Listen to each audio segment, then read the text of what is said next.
Good evening, ladies and gentlemen, and welcome to Mount Carmel Area High School Red Tornado Football. I'm Bob Ellis, along with Warren Altamore and Wayne Brokenshire, bringing you tonight's game from the Silver Bowl in Mount Carmel.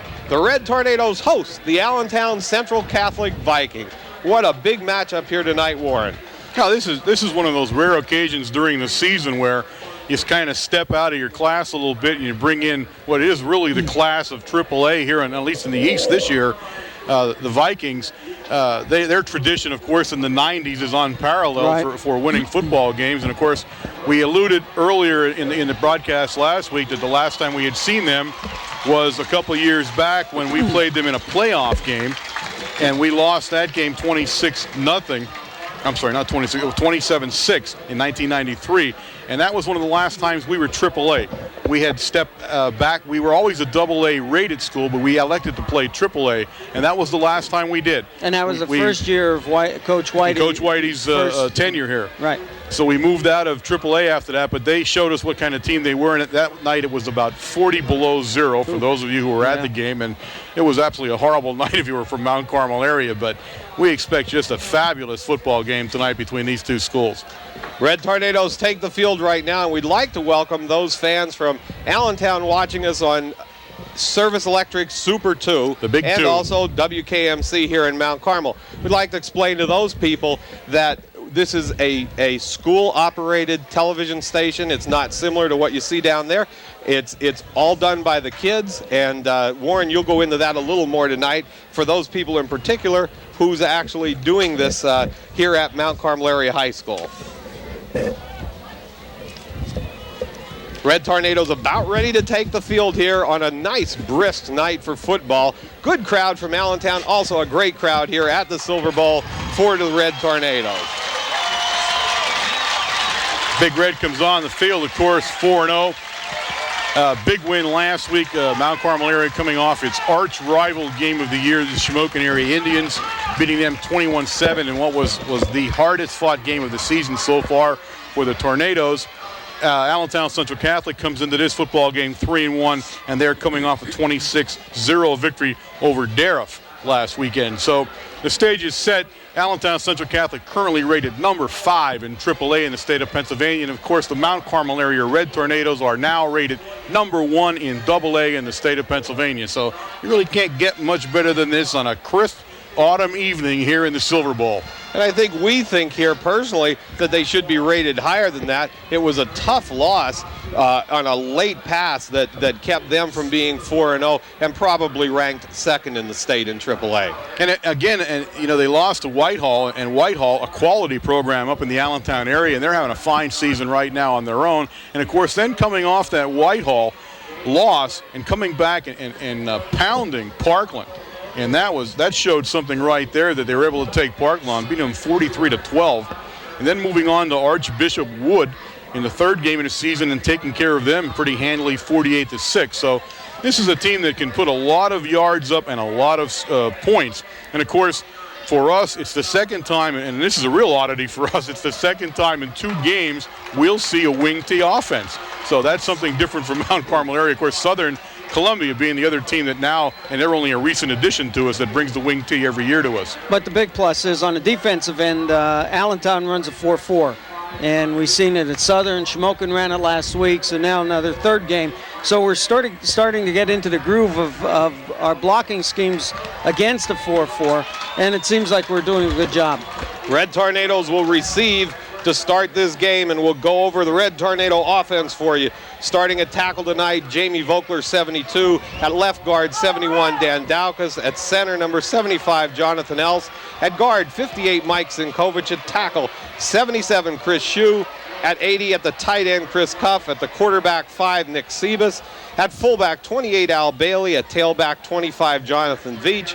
The split end, number 29, Josh Paracella. And the slot back will be traded off between 27, Matt Van Doren, and the other slot back, number 8, Mike Smith. We'll cover the Allentown Central Catholic defense for you here after the kickoff. Kicking off will be number 4 for the Vikings, Scott Luddy. Deep for the Red Tornadoes, 28, Al Bailey. He'll be in the middle. On the right side is number 5, Nick Sebus, and on the left, 25, Jonathan Veach.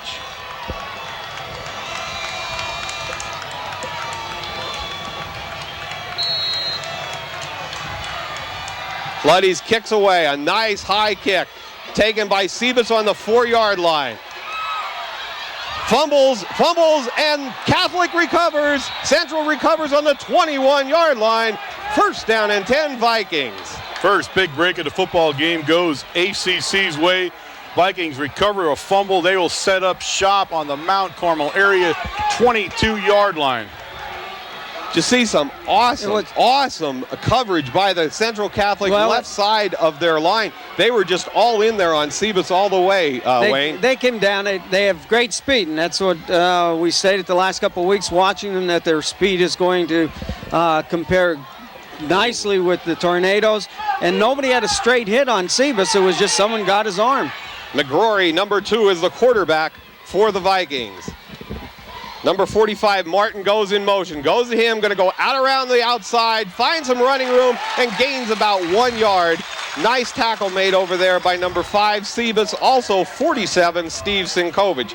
Also in the backfield with number 45, Mike Martin, is number 19, Doug Howard, the other running back, and number 41, John Couples, the fullback. Of course, Couples is one of the guys you want to watch. McGrory, the quarterback, kind of an average-sized quarterback. He's thrown the ball 41 times all season. He's completed 17. He has had 3 interceptions, but also 3 touchdown passes so far this season. Martin goes in motion. He goes by the quarterback, and they're going to try it up the middle. Stuffed by the Red Tornado defense. Steve Sinkovich, 58, Mike Sinkovich, and 54, Jeff Evans. Third down and about 8 yards to go. And here you watch for the Vikings to throw one to the tight end, guys. And the tight end tonight for the Vikings, number 90, Casey Williams, is at the left end, and number 80, Scott Luddy, is at the right end.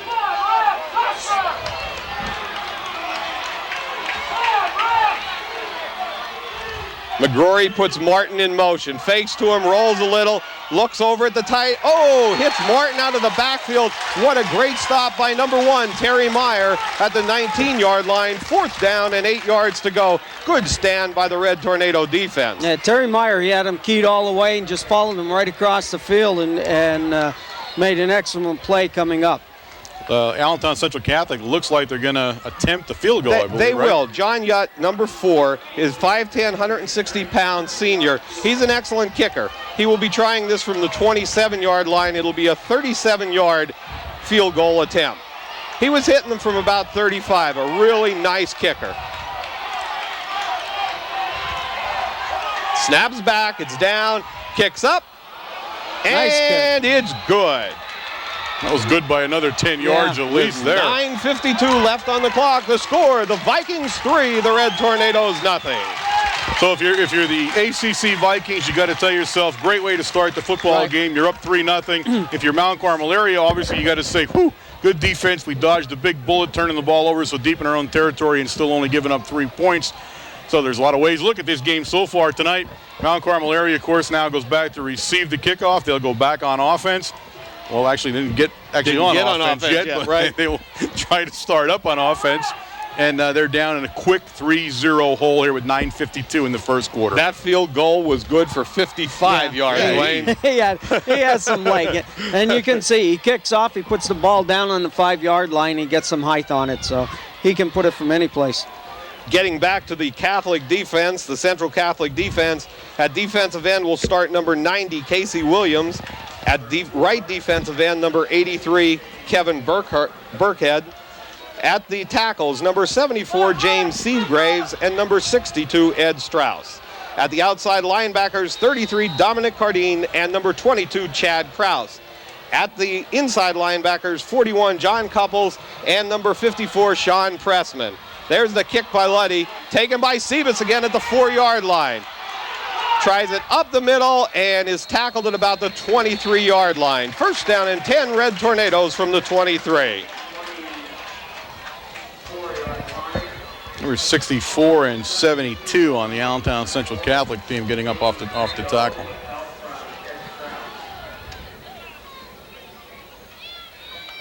Chris Williams in on the tackle, and also James Stango.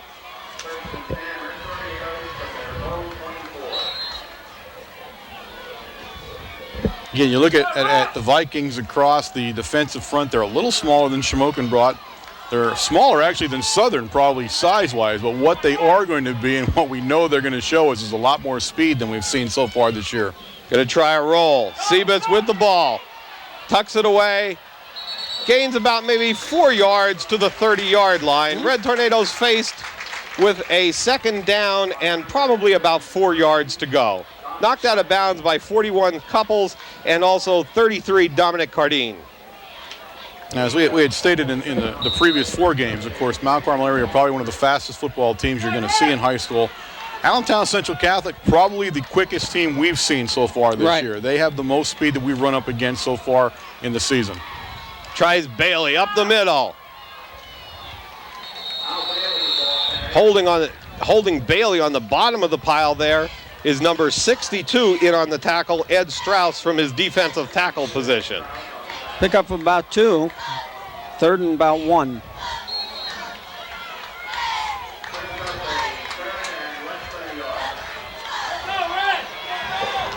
$9:15 left on the clock. 3-0 Vikings in the lead. Josh Paracella split far right. Power I formation for the Red Tornadoes with Sinkovich and Myers. Oh, and tripped up, and he will not make a first down, is Jonathan Veach. It'll be close. 4th down, Red Tornadoes in a punting situation. Now, Martin and Cardine broke that play up. What they did that time, we came into power left, and they jumped out of a 4-4 and jumped into a 6-2 and took the gaps. Here's something you have to watch for the Vikings. They put a major rush on, especially from the left side of the line. You'll see it come. Snaps back. Good blocking that time by the Red Tornadoes. A bouncer of a punt picked up by number 3, Vic Monis. And he's run out of bounds over on the right side by number 41, Mickey Moroz, and 29, Josh Paracella. But the Vikings hold on their first series. 1st down and 10, Vikings. Well, you're going to say this is going to be a great defensive game. We know what the Tornadoes can do, and looking at the stats from Allentown Central Catholic, their opponents, I think, have not scored many points or yardage. Their linebacking crew is probably as good as ours. McGrory out of the wing tee. They had motion on the ball. 19, Howard, the ball fumbles. It's loose. Picked up by the Red Tornadoes. And now the turnover comes back to the Red Tornadoes. 1st down and 10. Kerry Meyer gets the ball. And I can't believe there wasn't a flag on that play. Yeah. Somebody either moved or jumped offside. But 1st down and 10, Red Tornadoes. Somebody got a helmet there because the ball popped straight up in the air that time. I'll tell you what, the defense is playing some great football here in the first 2 series. I'll tell you, it's a swarming defense. We haven't seen them this aggressive all season long, even last week against Shamokin.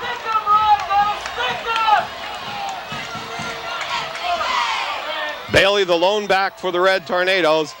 Veach is in the slot. Fakes to Bailey. Tight end, defensive end coming, looks at Paracella. Got him on the 6-yard line. 1st down and 10, Red Tornadoes. Excellent. Good pass from Seavis to Paracella.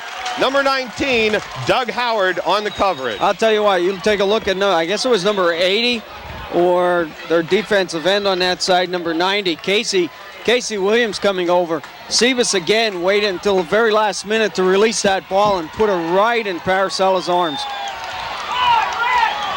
Out of the I formation, pitch to Veach.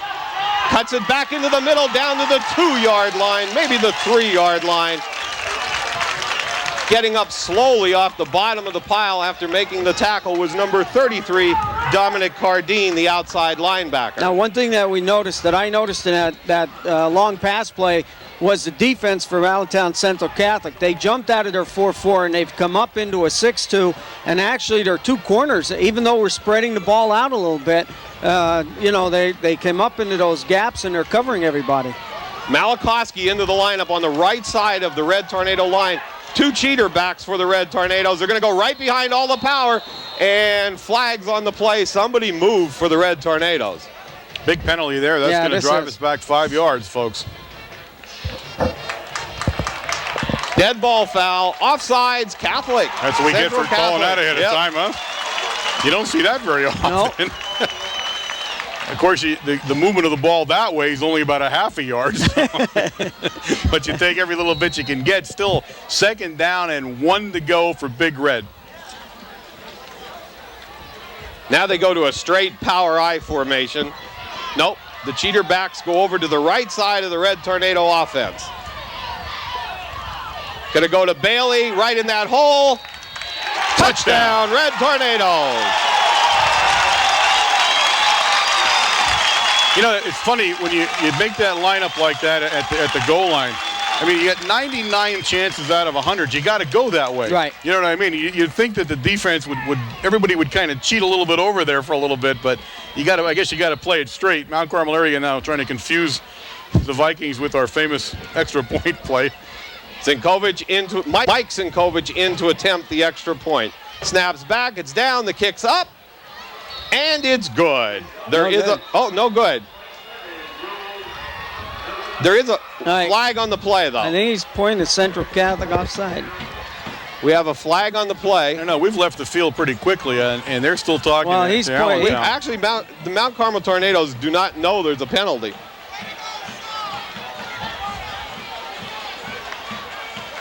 That's going to go against them for illegal participation, I believe, right? Right. They had they had 12 guys on the field. I've seen that call now in the last 2 years about 100 times. I can't believe it.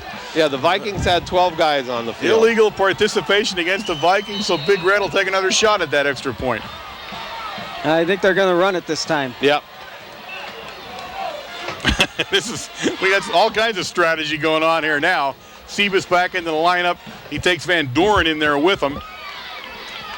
Red Tornadoes going for 2 here at 7:21 left in the first quarter. Split backs. Sebas keeps the ball to the corner. He does not make it. Run down by number 33, Cardine.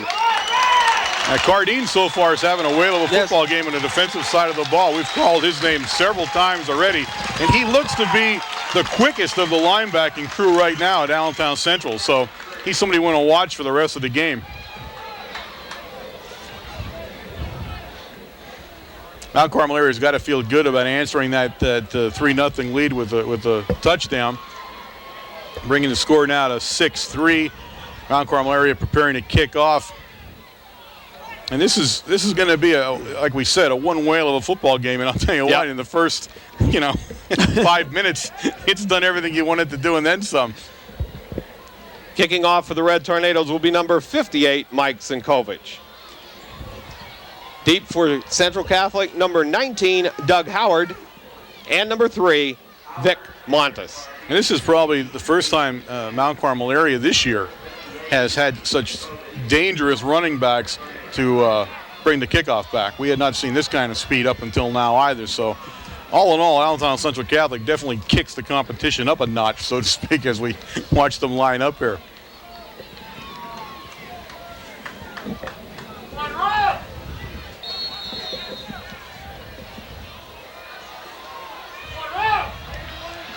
Sinkovich, a high kick. It's a short one, taken on the 15-yard line by one of the up-backs, and he's tackled by number 88, Shellhammer. 28. That's 28, Bailey. Bailey Sorry took his about legs that. out. And it was 33, the ball carrier? Was it Cardine? I didn't see who got the ball for it. Number 80? 80 or 70. Okay. Scott Luddy. I think it was Scott. It was 80. Okay, Scott Luddy, number 80. Because he came back. First down, Central Catholic from about the 27-yard line.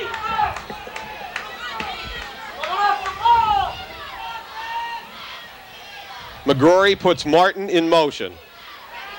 He's going to throw the ball, looks downfield, across the middle, hits the big tight end for a first down and flags on the play. Number 90 on the reception, Casey Williams, with a flag on the play. And that's pretty much the Vikings' kind of bread and butter pass play you just saw there. That's what they like to do. Like to bring one of those big guys into the middle of the football field a little bit. Now you're not gonna throw it for 30, 40 yards. You're gonna pick up 15 yards most of the time with it, but they like it. It's a safe pass. And Big Red on top of that is gonna be flagged for a penalty. Well, you take a look at Casey, number 90, Casey Williams. He's 6'2", 230 pounds. So you get him in the middle of the field catching the ball. It's going to be difficult for the defensive backs to bring him down. So far, they've shown good protection for the quarterback, McGorry. And one of the things you notice they are doing is they are constantly peeling somebody back to the backside end. So they've definitely watched films and learned that lesson from the previous 3 games that Mount Carmel area's had. Tries Howard off the right side. Flag on the play. Tackled by Chris Cuff for no gain and flags on the play. That should be holding against Central Catholic. And it was on the backside of the play too. I can't. If that's what it is, that's hard to believe. Yeah, it is. That's a sin. That's only because they're Allentown Central Catholic. Sorry. We're not allowed to use religious words now. 6:50 left in the first quarter, right? Easy. Holding call against the Vikings. And it is so great, and we are so happy as Red Tornado announcers to have a team like Allentown Central Catholic come up here to the Silver Bowl to play. Just a great thing for the region between Allentown and the Cole region up here to get a game like this in. First down, 15, 6:38 left. Tries an inside handoff to Howard. Lots of running room around the left side and gets down to about the 47-yard line. They'll have a second down and about 8 yards to go. That's a well-designed play there, giving it to Howard. He was wide open. There was a big hole in the center of the line there going through. Got Big Red by surprise a little bit at that time, and he had some room to rumble.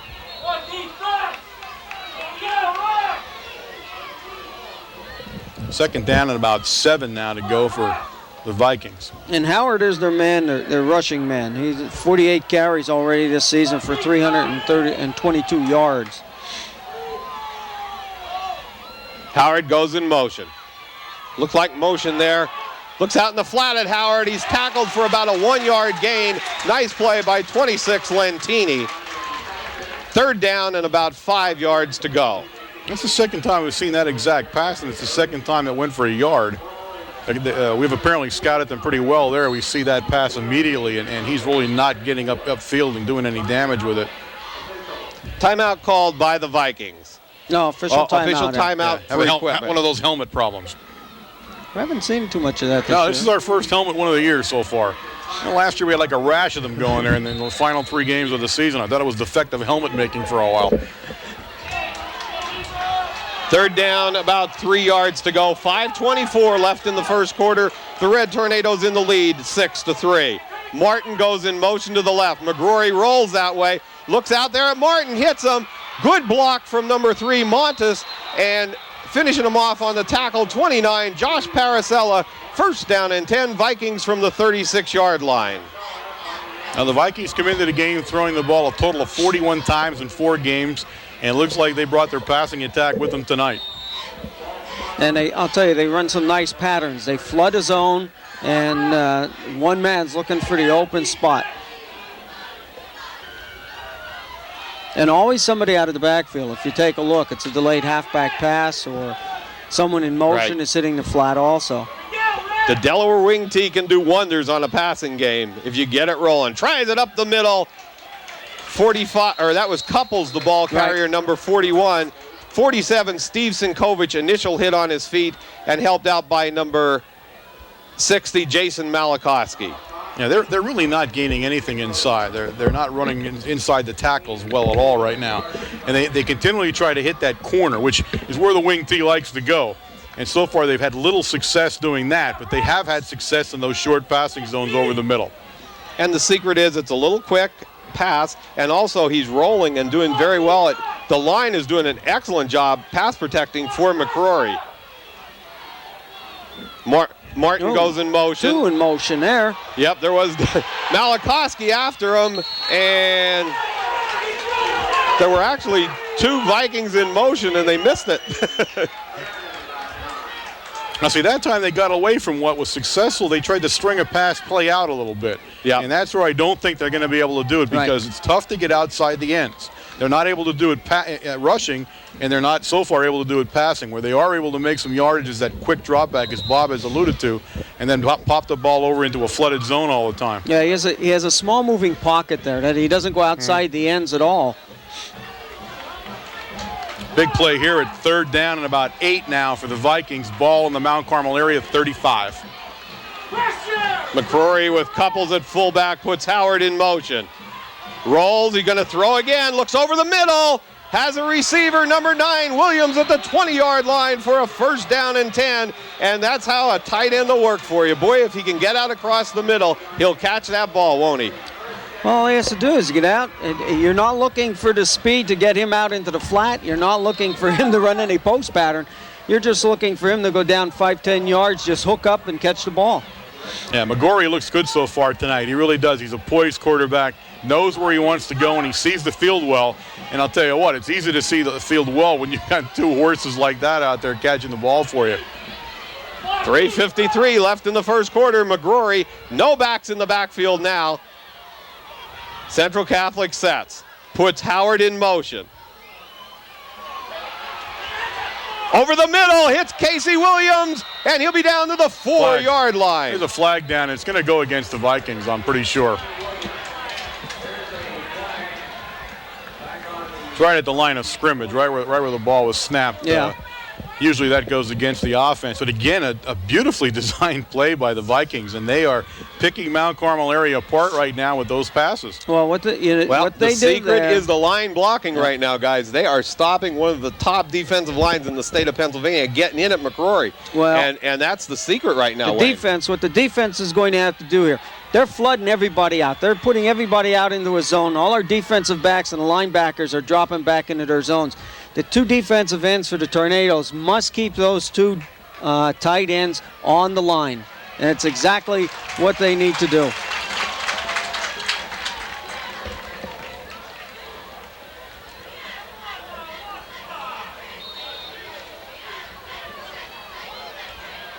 I'm not sure what happened there. I don't either. I don't know what they're doing. Called a penalty, but right now it's 1st down and 10, and they didn't mark the penalty off.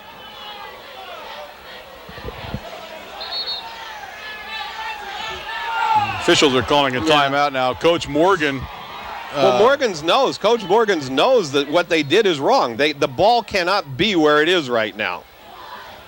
But I don't think he's the guy going to be arguing about moving it back. He's not arguing about moving it back. He wants to know the explanation. He just wants to know. He's a good football coach, and he wants an understanding of why you'd leave the ball right there at 1st down and 10. And they're leaving it there. I was going to say, I don't know what that explanation was, but it's going to be that one no matter what it is. I guess Buzz Carr had a good explanation for it. 3:24 left in the 1st quarter. 1st down and 10 from the 21-yard line. Howard goes in motion to the right, flags on the play.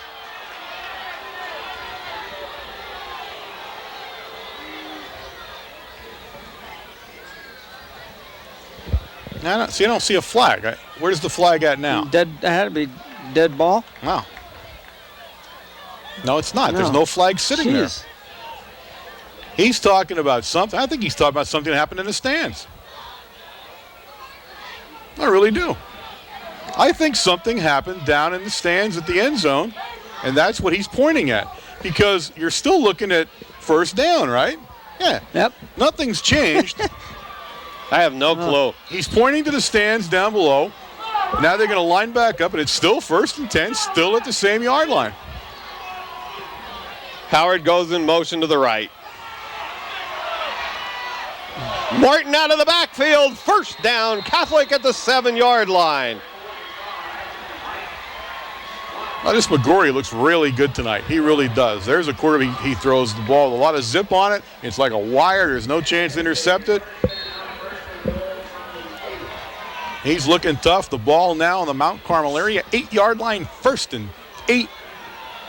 Central Catholic. Goal to go. 3:06 left in the 1st quarter. 6-3, Red Tornadoes in the lead. McGrory tries Martin. Ooh. Big hit by number 60, Malakowski. Jason Malakowski, and it was on number 41, Couples. It was not on Martin, so they tried Couples up the middle. Yeah, and they've had the wing T has not had success on the ground. The throwing has. But the passing attack is looking exceptionally well right now for the Vikings.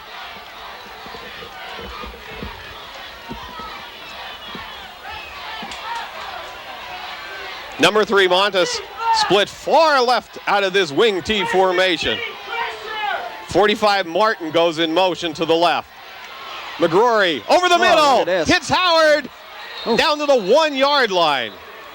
They're those little drop-off patterns. Yeah. I mean, it's awesome how they run them. I mean, they're just getting wide open right over the middle of the field. They've got the Big Red defense completely confused right now. One guy is breaking clean all the time, and McGrory is able to find them right away. He has enough time all the time that he's able to find the open man, and ball now sitting on about the 1.5-yard mark of Mount Carmel area with the Vikings rapping on the door. 3rd down and goal to go from the 1-yard line. Tries Howard, he doesn't make it. He'll be stopped at about the 1-yard line, so the Vikings face with a 4th down and 1 yard to go.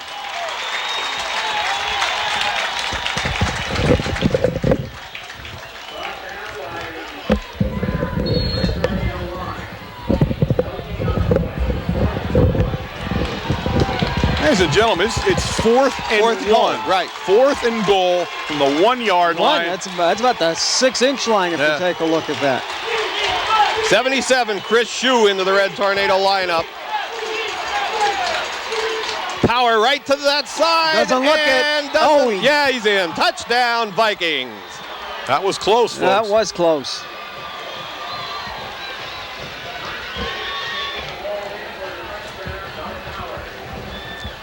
(9-6) with Central Catholic lining up for the extra point attempt.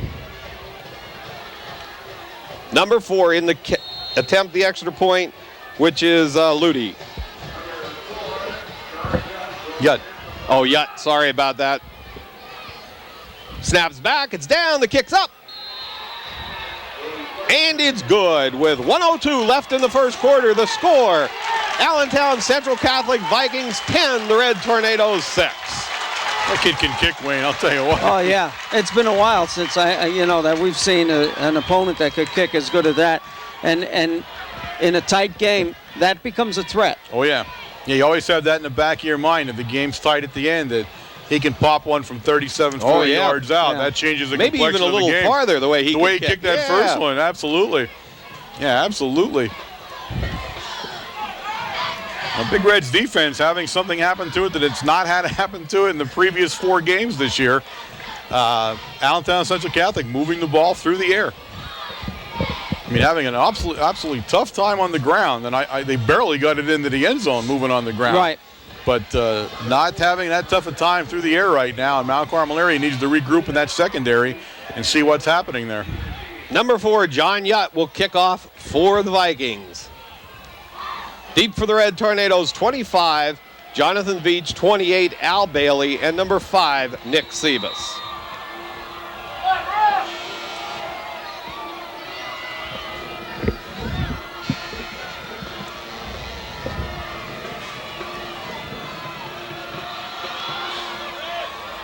It's going to be taken by Sebas again at about the 6-yard line.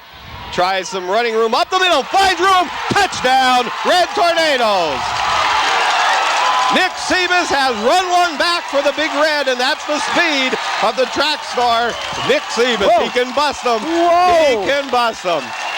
You see him cut through that hole, and honestly, when he broke through that, he was 10 yards ahead of everybody. Unbelievable. Now, it's 3 times they kicked off to him. You think they'll do it 4? I don't know. I doubt it. Okay, Red Tornadoes are going to go for 2 here. Yeah, they're trying to figure out there, but they are going for 2. Sebas returns to the lineup. Big run by Sebas.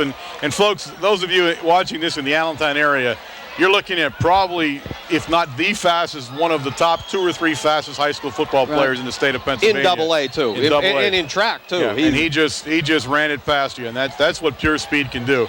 He is absolute lightning when he breaks free. Whew. That's from the 5-yard line? I tell you what, we're going to have to go down and charge everybody extra because this is just too much right now in the first quarter. My goodness. Red Tornadoes going from the right hash mark. Flags on the play.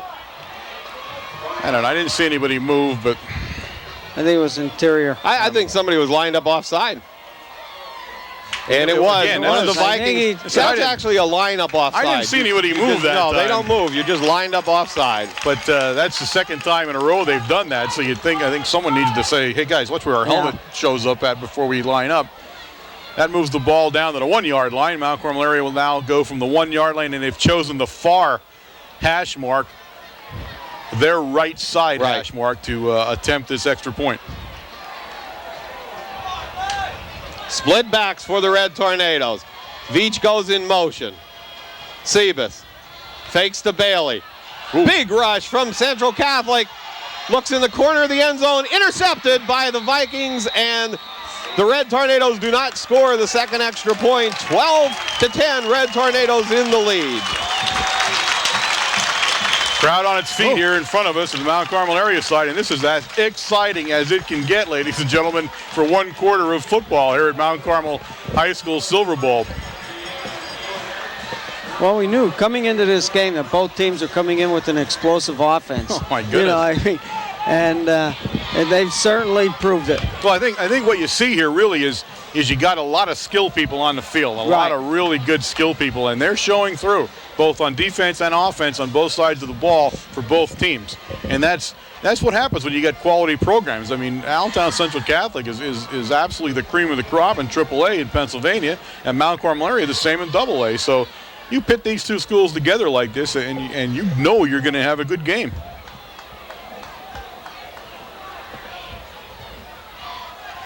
.58, Mike Sinkovich will kick off for the Red Tornadoes.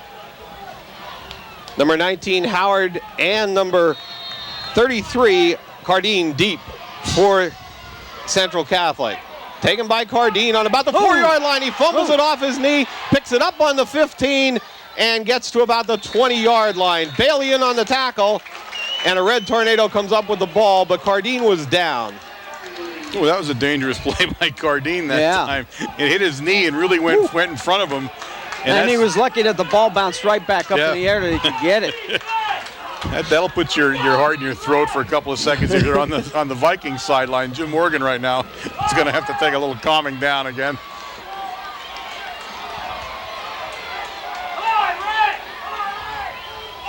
Movement by Allentown Central Catholic, and this one will go back 5 yards. Certainly couldn't miss that one. 44 seconds left in the first quarter.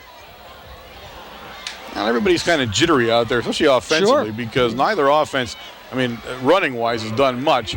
The Mount Carmel area offensively really hasn't been on the field that often to do anything. And still, they have the lead 12-10, so that's an interesting thing to look at here in the first quarter. Allentown Central Catholic, of course, has kind of controlled the ball and marched around a lot, and they're on the short end of the score right now. LaGrory sets the Vikings. Tries Howard, big play by 60. Jason Malakowski sends them for about a 2-yard loss, maybe 4-yard loss, back to about the 11-yard line. I'm really surprised that they continually head to his side of the field, though, because, I mean, you got an all-state guy there. What the heck are we looking at here? He's just penetrating the line of scrimmage, and even when he doesn't make the tackle, he's forcing the arc of the runner to make a wider and deeper arc, and that sinks him every time. Well, you know, some philosophies are you go at the best athlete. You know, you go at the best one. It's not mine. I don't have that philosophy. That. I'm afraid I'm not going to subscribe to that one. Howard goes in motion. McGrory. Inside handoff to Martin. Finds some running room on the outside. 29, Paracella stopped him, but number 80, Chris Cuff, finished him off. That's the end of the first quarter. The score, the Red Tornadoes 12, the Central Catholic Vikings nothing. Ladies and gentlemen, let me remind you that you are watching WKMC TV, broadcasting directly from the campus at Mount Carmel Area High School.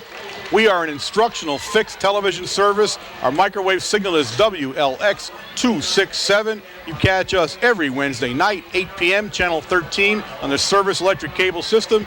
And a big hello to those people watching us on the Super 2 system out in the Allentown area tonight. Of course, Mount Carmel area and Allentown Central Catholic, we talked about, has met only 3 times in our history.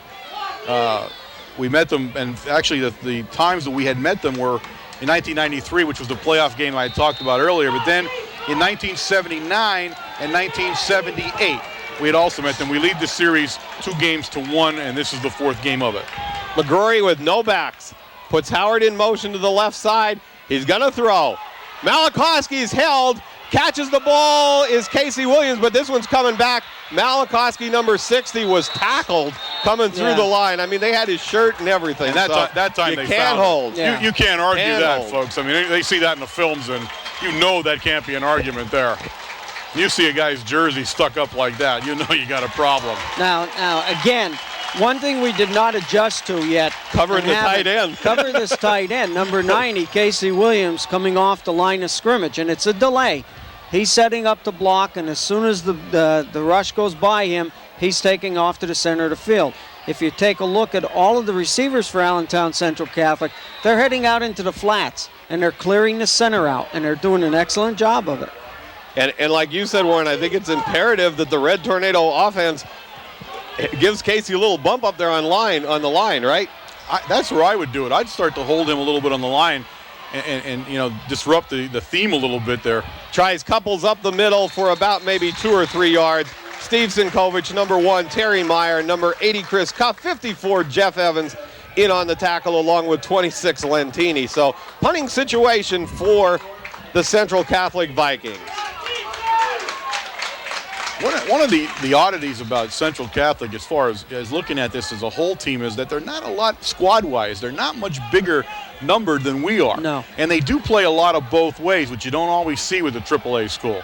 Especially them. 90, Casey Williams gets the punt off, bounces short at about the 45-yard line and will be downed at the mid-stripe. First down and 10, Red Tornadoes from the 50-yard line. Well, they pick up some excellent field position here due to the defense. And the punter had a nice play that time. He avoided a disaster. The ball was way high coming back to him.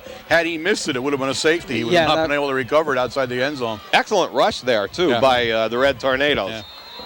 10:53 left in the first half. 12-10, Red Tornadoes in the lead.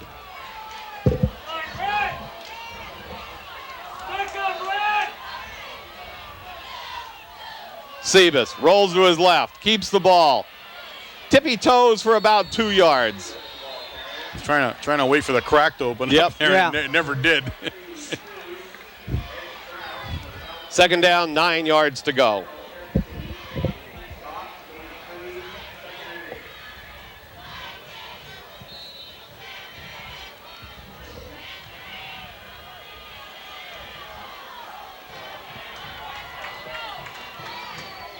Bailey and Veach will be lined up. Nope, now we're going to go 3 backs in the backfield for the Red Tornadoes.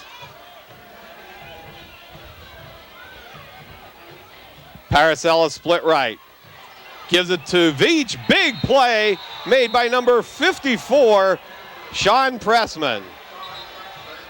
Yeah, Pressman's the big gun over there on defense. He also plays center for the Vikings, but you look at him and he looks like a football player. Oh, yeah. You can just tell by looking at that guy. Procedure call against the Red Tornadoes.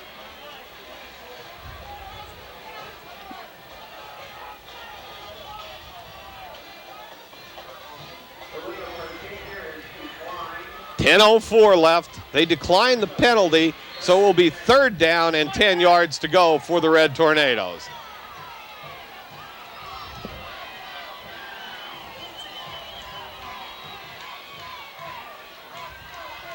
Smith goes in motion to the left.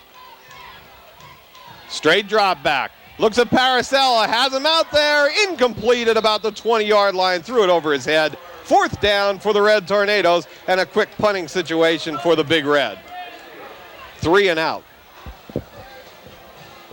Well, the offensive line there giving Sebas a lot of time to look over his receivers.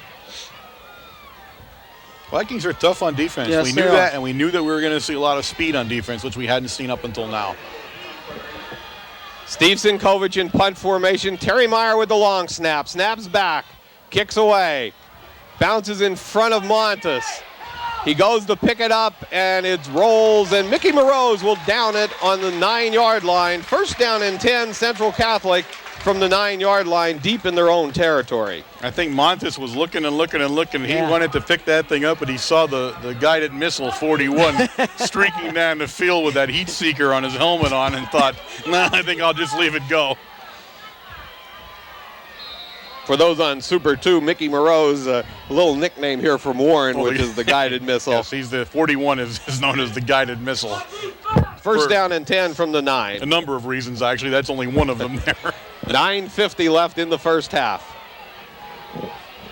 Montes is split far left. Martin goes in motion, tries couples to the outside. Good blocking by the Viking offensive line. Knocked out of bounds by 26, Lentini. Now, the one time there that they got around the corner on us.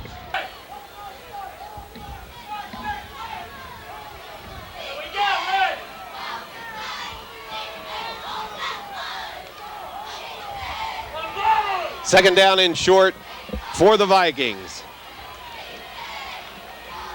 McGrory puts Howard in motion. Going to run to that side and close to a first down at about the 21-yard line. It'll be a first down.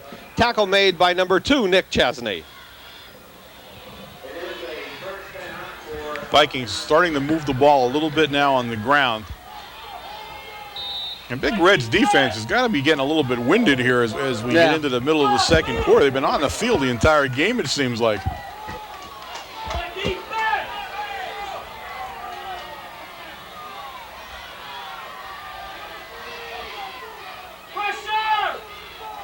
Howard goes in motion. McGrory back to pass, looks over the middle. Oh, Casey Williams made the catch, but Sebas went underneath him. Sebas made a good play on that. I don't know whether Nick was going for the ball there. Yeah, and at the last minute he decided to make the tackle, but good play by Nick. First down Vikings at the 32-yard line.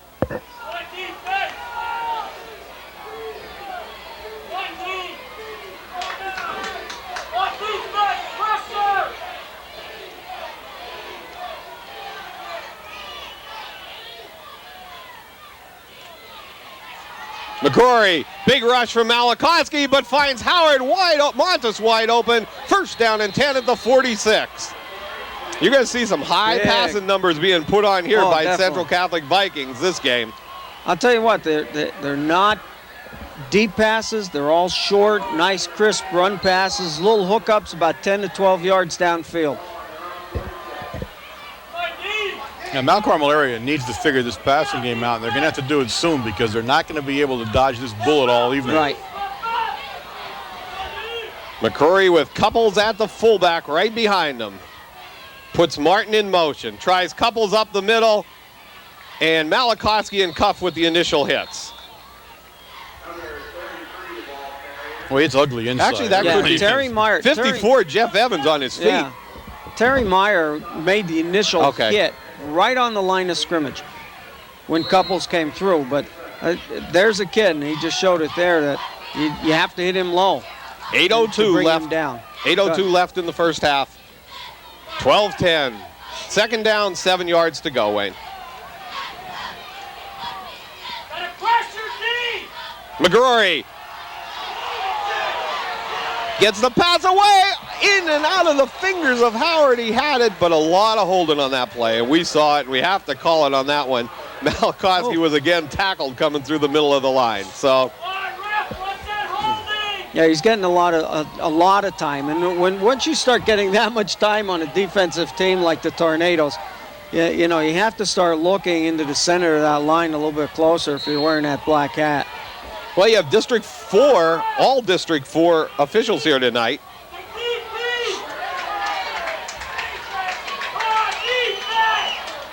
Third down, 7 yards to go. McGrory, back to pass. Evans with the big rush along with Cuff, and they sack him at about the 35-yard line. Malachowski, Cuff, and Jeff Evans. I'll tell you what, we must have changed. If you take a look at McCrory, he is getting the pass off. In the last 3-4 plays, there's a big rush, a lot of pressure by the guards, by the nose guard, Evans, and our two tackles. So we sort of changed up our attack there on the pass rush. Veach and Sebas deep for the Red Tornadoes. Casey Williams with the high sailing punt. Veach fair catches on the 35-yard line. First down and 10, Red Tornadoes. I had to stick my head out of the booth that time to see that one.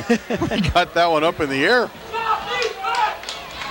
Big Red really needs to make something happen on offense for a couple reasons. One, you want to start moving just because you want to start moving and get the ball changing field position a little bit. But two, you need to give some of those guys on defense a little bit of rest. They really do. I mean, it's got to start to begin to tell on them after a while. They've been on the field almost the entire first half. Number 2, Nick Chesney split left for the Red Tornadoes. Sebas back to pass. Looks at Chesney. He's tackled. And he comes down with Still the ball. catches the ball at the 40-yard line. First down and 10, Red Tornadoes. What can you say about Nick Chesney's hands? All state. He was That's tackled. All He was state. tackled, and he made that catch. What a great catch by Nick Chesney. Yeah, ladies and gentlemen, those of you who have not seen Chesney play, he is an all-state candidate, of course, last year from Lourdes Regional, and he's a transfer into the Mount Carmel Area School District, and there you see why. And we said it many times this season, he just has that ability about him that when your dad's a coach, it rubs off on you. Yeah. And he just never lets up on the ball until he has it. Tries Veach. Ooh. Big play made by, and he didn't know he made it, was number 90, Casey Williams, who came from his defensive end position. He just blew a couple people off the ball, didn't he? He was smacking the backfield when we handed the ball off, and he couldn't go anywhere. Yeah, Central Catholic's really tough on defense right now against the run. We have not been able to run the ball at all. Well, at least outside, right? Well, we haven't run the ball much of anywhere, to tell you the truth. We need to get some movement here. Sebas back to pass. Looks in a slant to Paracella. Gets the ball to 23 and knocked out of bounds at about the 33-yard line. Red Tornadoes will be faced with about 3 yards to go. Some nice pass protection from Mount Carmel area now. The Big Red is protecting Sebas very well, giving him enough time to look around and feel a little bit and pick out the open guy. Now, one play you might see coming up might be a screen pass there. Allentown Central Catholic is back in their 4-4, back in a pass prevent defense, and they're leaving the center of the field open. And we are giving Sebas as much time as he needs to throw that ball. This is going to be a run to the right side. Look at the pressure coming over here. They fake it, they go left. First down, Red Tornadoes. Good move by Coach Williams. He made it look like he was coming right, and then he went left. Yeah. And you were showing me. No, I was going to say, watch Cuff come in at tight end there. He's another one that you like to watch. Malachowski was in actually on that play. They had 60. Malachowski Steve Sinkovich lined up right next to him. I had seen 80 come into the game, and I wanted to point that out to you that he was entering the football game. A lot of times he changes the offense completely when you see him come in on offense like that. Well, that time they made it look like they were coming right and went left behind Daukas, Else, and Vogler. Blitz. Sebas keeps the ball. Tries to go outside, finds running room, and gets about 5 yards. Nice run by number 5, Nick Sebas. Good play by number 80, Scott Luddy. Luddy. I'll tell you what, he came up from about 5, 6, 7 yards off the line of scrimmage. He dropped back there and pass protection. He showed a little bit of speed coming up on Sebas as Sebas was trying to get around the corner. Yeah, the Vikings brought both linebackers that time on a blitz. Both inside linebackers came up. Well, they'll do that, and they'll also blitz some cornerbacks.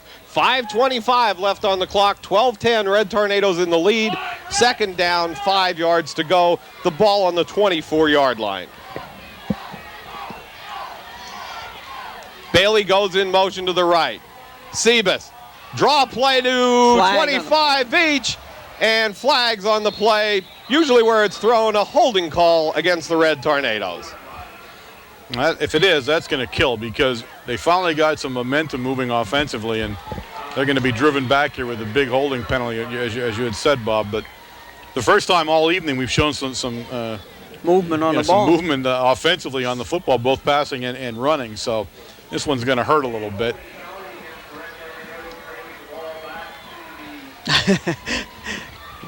Going to hurt a lot, in fact. We make sure you tune in. At halftime, of course, we have Jose Gonzalo will give us the halftime stats directly on the field at halftime as soon as he compiles them. And we have an interview at halftime this week, folks. Veach in motion to the right. Pitch to Bailey.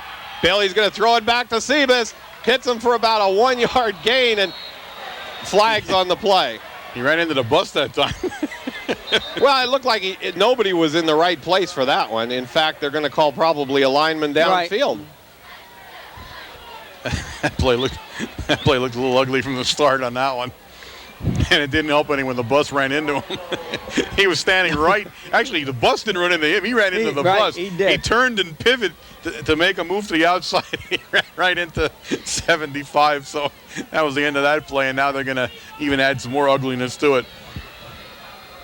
And everything we'd seen good on offense now looks like it's beginning to completely be dismantled here in the next couple of seconds. 4:57 remain in the second quarter. Go back to that. We do have an interview coming up, folks, at halftime, and a special group of guys that are just Mount Carmel football fanatics, and you can probably pick out, 5,000 of them sitting here. But you're not kidding. This group has something special going for it, and we're going to talk about that at halftime. 3rd down, 10 yards to go. Red Tornadoes go out of the shotgun formation. Snap back to Sebas. Look at in the end zone for Veach. Oh, that should have been face guard. Yeah. He put his hands up, did not go for the ball at all. Did not go for the ball at all, and it'll be 4th down and 10. Nice play that time. It really was. He threw a nice pass. Veach, I thought Veach was well covered, and at the last second, he's stepping back of him and was actually opened up in the end zone. Mount Carmel area, it brings up a 4th down, and I know that Coach Williams is not thinking about punting right now. I think he's going to go for it here. It's 4th and 10. 4:39 left in the first half. And this is Now run that play again because Van Doren was open to the middle of the field. Nobody picked him up. That's where I went with. So trips right for the Red Tornadoes. Bailey the lone back. Fakes to Bailey. Rolls right. Looks at Veach, but major coverage by the Central Catholic. In the same play we ran a couple nights ago on 4th down, and Smitty wide open in the corner of the end zone right now. 1st down and 10 for Allentown Central Catholic. I got a big red down on the field with looks like a cramp. I can't see who it was. I did not see who went down. Looks like Chris Cuff. It's hard to tell with the number. Nope, here. Chris Cuff is standing. Sorry. I can see it's not an 8 there, but.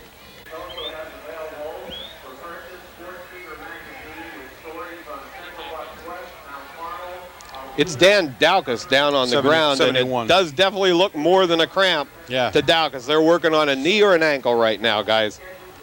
Gives us a moment to tell everybody here in the local area, of course, we had talked about the Sports Fever magazine, which of course has a big feature article about Mount Carmel area in it this year. We had told you it was sold out, and we now can tell you that we got more books in. Those books are available in the Spirit booth as you come in the front gate of the stadium, and also they'll be available at Community Pharmacy where Jose is. So if you need to pick up a book still, we got about 24, I believe, we got in last night at Supper Club. And so if you need to pick one up, and Daukus is up and walking around, and he looks, although a little tender, at least he's moving in his own power, so that's good to see. Supper Club last night, folks. Great crowd again. Of course, you knew with the Vikings coming into town, everybody was going to be interested in talking to the kids and talking to the coaches. And again, we can't tell you that if you like Mount Carmel football, you want to talk football, be there 6:30 at Matucci's on a Thursday night, and you'll get all the football you'll ever want. Howard in motion to the right. Going to be a screen pass over there. Read nicely by number 29 or 26, Ronnie Lentini. Good job by Lentini on reading the screen pass. He went right past the blocker that time. Number 4, Yutz. The kicker. The kicker. And Bob and I were saw watching him catch the ball. We said, and John will tell you this one. We thought you looked really quick going out there catching a pass in the warm-ups, and we said it's amazing it doesn't go out there more. He's lined up again out there at the far right of their formation. Number 2, Nick Chesney covering him. Tries a shovel pass. Little bit of running room in the middle of the field. Fumble on the play and recovered by the Red Tornadoes. Flags on the play. Flag went down too, and I don't know what that's going to be. He fumbled the ball. And he fumbled the ball. They're talking about that, but the penalty flag is going to be something to look at too. And I don't know, because it came right at where he was. They're calling the ball was down. That's going to be a tough call there. But then the penalty also has to be figured in here. Chop block. Chop block by Central Catholic Vikings, but how about the fumble officials? Now, they're not I guess no fumble on the play. They're not calling it a fumble. They'll call it ball dead. That's a tight call there, folks. Wow. I think they might have missed one there. I thought the ball had popped loose before the referee had blown the ball dead. Now, again, that can happen. He can be called dead before the referee can blow the whistle. Right. But I thought the ball was moving around before he was down. But that's a tough call. But either way, Allentown Central Catholic takes a big one on that one. That's going to bring up second and 22. Second and 22 Second and 22 here. They got a mile to go now. 3:35 left on the clock in the first half. McGrory tries one up the middle of the couples and finds some running room. Stopped by number 29, Josh Paracella. I think everybody went after the quarterback on that play, Wayne. I'll tell you what, Allentown Central Catholic is schooled very well in the deception of what they're doing with the ball in that backfield. You take a look at the man in motion, you think he has the ball, the quarterback has the ball, and there's couples 10 yards downfield already.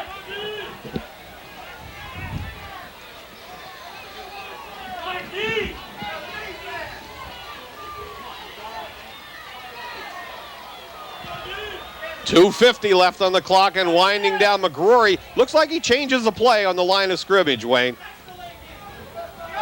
Martin goes in motion, and that'll be a delay of game. I knew that was a long time. Right. He was standing there. He took too long to change the play. And he just missed it, and that's going to be 5 yards.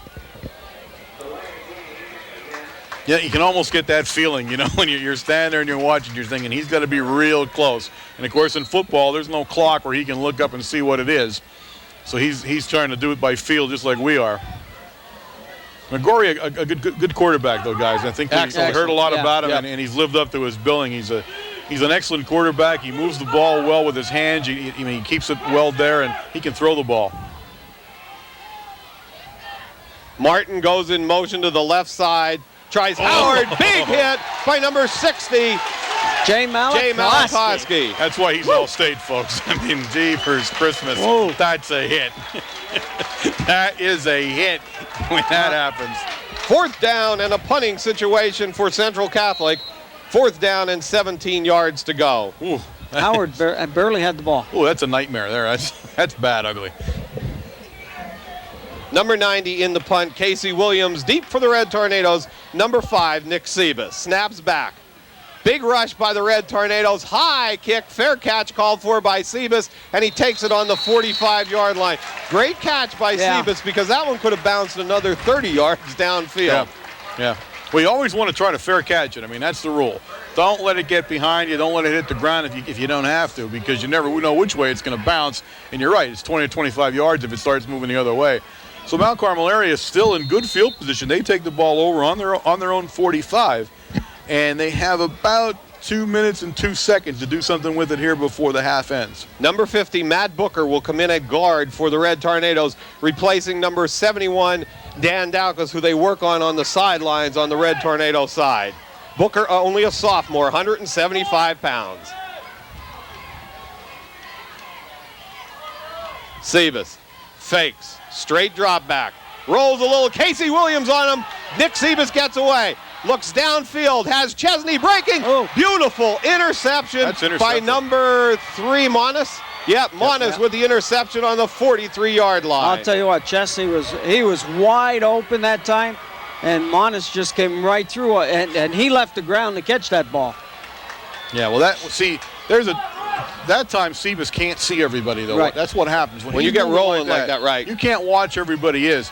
And Montes was breaking on the ball on the receiver from the start, and he just never broke stride and went right into the ball, and a big turnover now. All right, with 1:53 left in the first half. First down for the Vikings. McGrory going to try the screen. No, now it's a fly pass. There's Chesney running step by step. Great play by Nick Chesney breaking it up. I just wouldn't flag on the play. We're going to have a holding call on the Vikings. I would never throw it at Chesney. I just wouldn't. I'm sorry. I mean, I realize you got to keep throwing side to side now, but if you're a high school football coach and you've watched the first 4 games of the season, What are you throwing a long pass at him right. for? I mean, it's just not going to happen. You didn't watch too many films if that's the case. I mean, the kid is absolutely a blanket. You just can't throw the ball past him. I'll tell you what, you got to look at our defensive line, our interior line here with tackle number 60, Jason Malakowski, number 54, Jeff Evans, and number 58, Mike Sinkovich. They're now starting to put some pressure and take over the offensive line here on the pass defense. Some holding, and you see now we're getting a lot more holding calls. 1:46 left on the clock in the first half. 1st and 23 for the Vikings.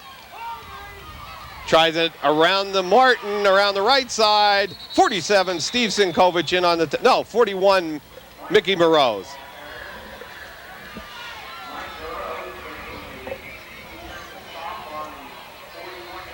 Second down and about 12 yards to go for the Vikings. Pickup of about 10 yards there. Clock winding down, 1:20 left in the first half. 12-10, Red Tornadoes in the lead.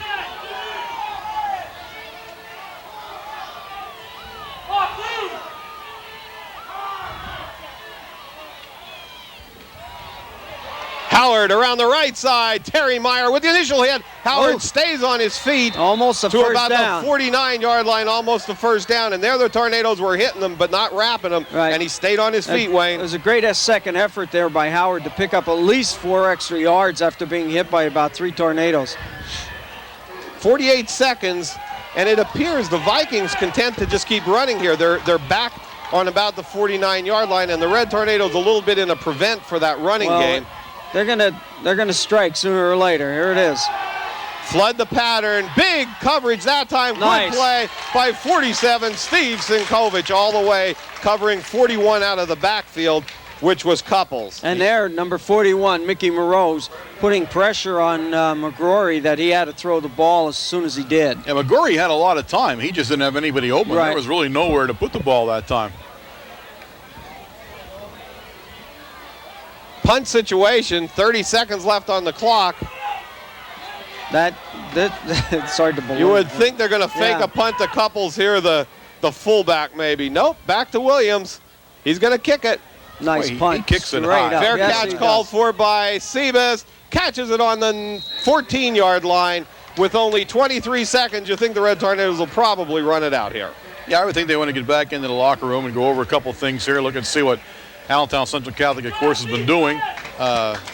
The running game needs to get uncorked a little bit here. Right. And again, we had a nice series there in mid-second quarter, only to be demolished by penalties as we got close into Central Catholic territory. So those little mental miscues are hurting both teams right now as we get near the half.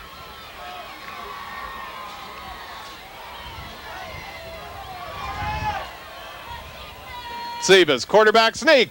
Lots of room and gains about 9 yards. And there is a middle gap right there that we've seen all night. We'll see maybe it coming again tonight. The 4-4 lends itself to that, of course. And there you're depending on your linebacker to see what's happening and fill that hole.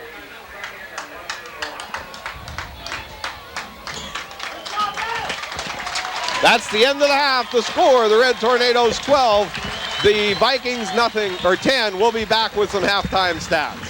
Here at halftime, we have a kind of a special guest with us tonight, and there's 3 gentlemen with me here. And of course, those of you who watch this program on and off over the past couple of years know that at certain times at halftime we bring coaches up from local colleges and other notable sports figures and things like that. But it's really special tonight because tonight's kind of a night where we reached into the stands and we found a bunch of guys who are just Mount Carmel football guys.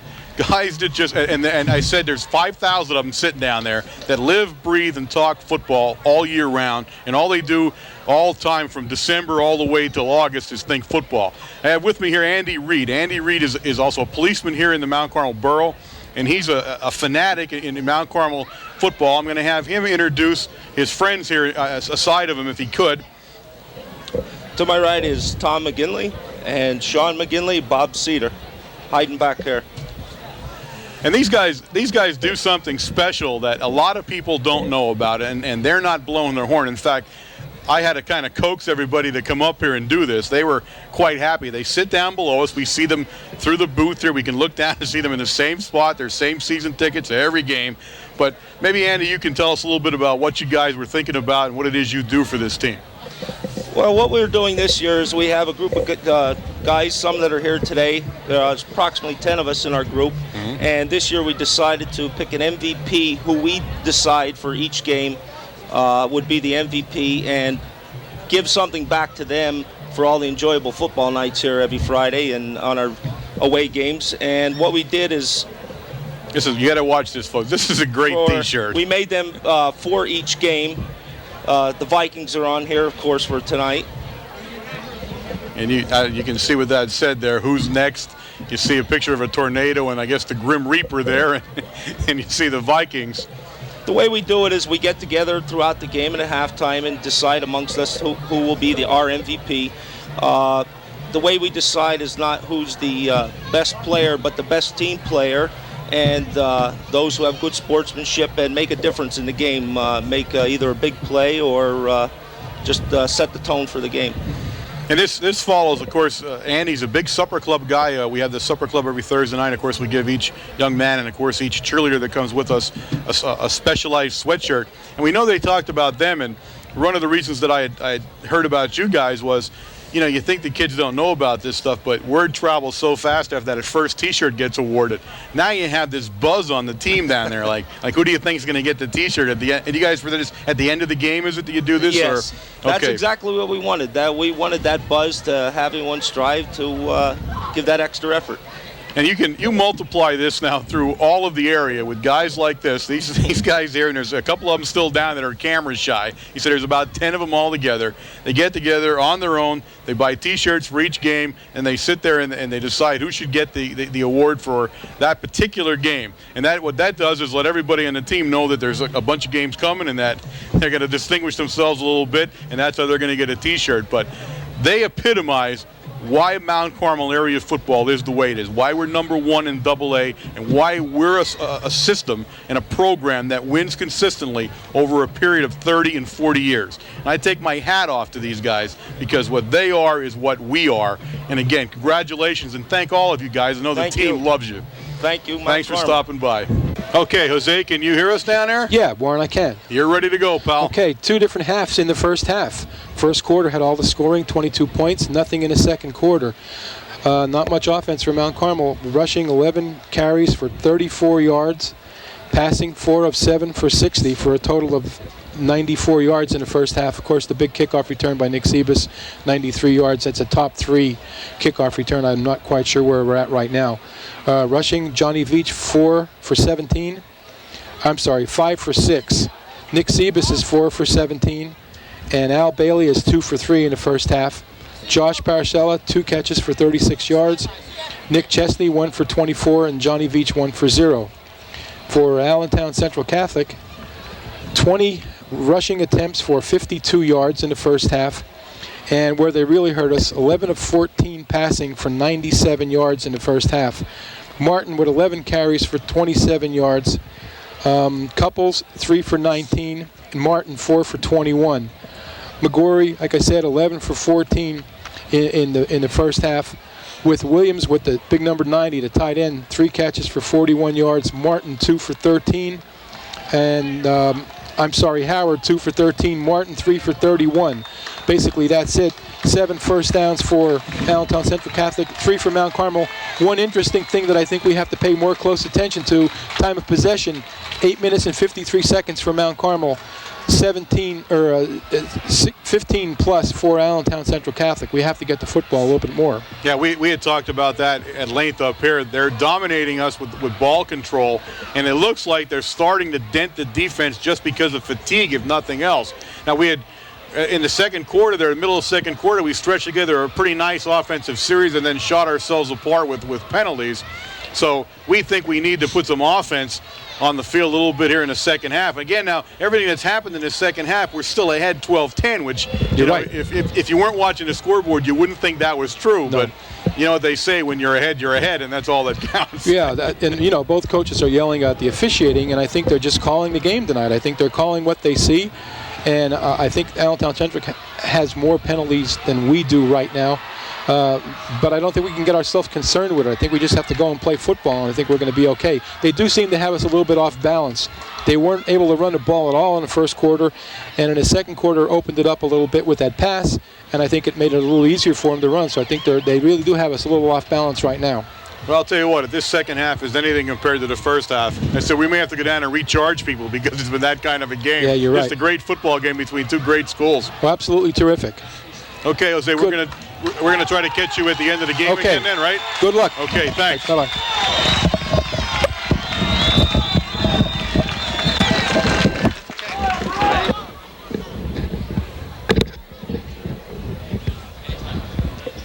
Captains meet at the center of the field to start the second half, and boy, what a great first half. Yeah, I mean, and you know, it's one of the few times when you look at a football game that you look at the stats in a tight game, and they exactly reflect what we had seen. We'd seen Allentown Central Catholic dominate us time of possession, and you know, more than doubled us up on the time of possession in the first half. We saw them run a lot of plays, but we didn't see them run on the ground much. Not until the late second period did they start to pile up any kind of yardage on the ground, and still only had 55 yards rushing in the first half. Passing really surprising us. He has been deadly in the passing department. It was 11 for 14. And remember, this is a team that completed 17 of 41 passes the whole season so far. So he's really had himself an excellent football game. I'm talking about McGorry now, the quarterback at Central Catholic. And, of course, he's had those big guys out there. 90, of course, has been catching some passes, and he's run some excellent routes. They've really caught us off guard the way Jose said it. That's what I was going to say, was that number 80 and number 90, Luddy and Williams on the other side are doing some excellent blocking on the line, and then just releasing out into the flat and running a nice hook for maybe 10 yards. And as we said, if you watch the first half there was no long yardage in the passing department. It was all short. Hit their 8-10 yards, turn around, pick up another 2 or 3, and then they take it from there. Now, everybody kind of is agreeing here is that, you know, the consensus is Mount Carmel area 1 is going to have to throw the ball here. Obviously, they have not been able to run much. They need to throw the ball. They're probably going to have to throw the ball short, a lot like Allentown Central Catholic, and then rely a little bit on Sivas' speed. Mike Sinkovich with the kickoff. Going to be taken by Howard on the 11-yard line. Up to the 20, finds a hole. Breaks through it and is tackled by Vincent Senchak, number 6. Senchak in on the bottom of the pile, helped out by 8, Michael Smith. But a nice run back to the 36-yard line. First down and 10, Vikings. Now, some good news for Mount Carmel area where Daukus re-entered the game. He's back after halftime and starting the game, so that's good news for Big Red. Now, definitely what the Tornadoes have to do is they have to contain the two ends. That's going to be the big key. They can't just hit and let them release off the line and get into the center of the field.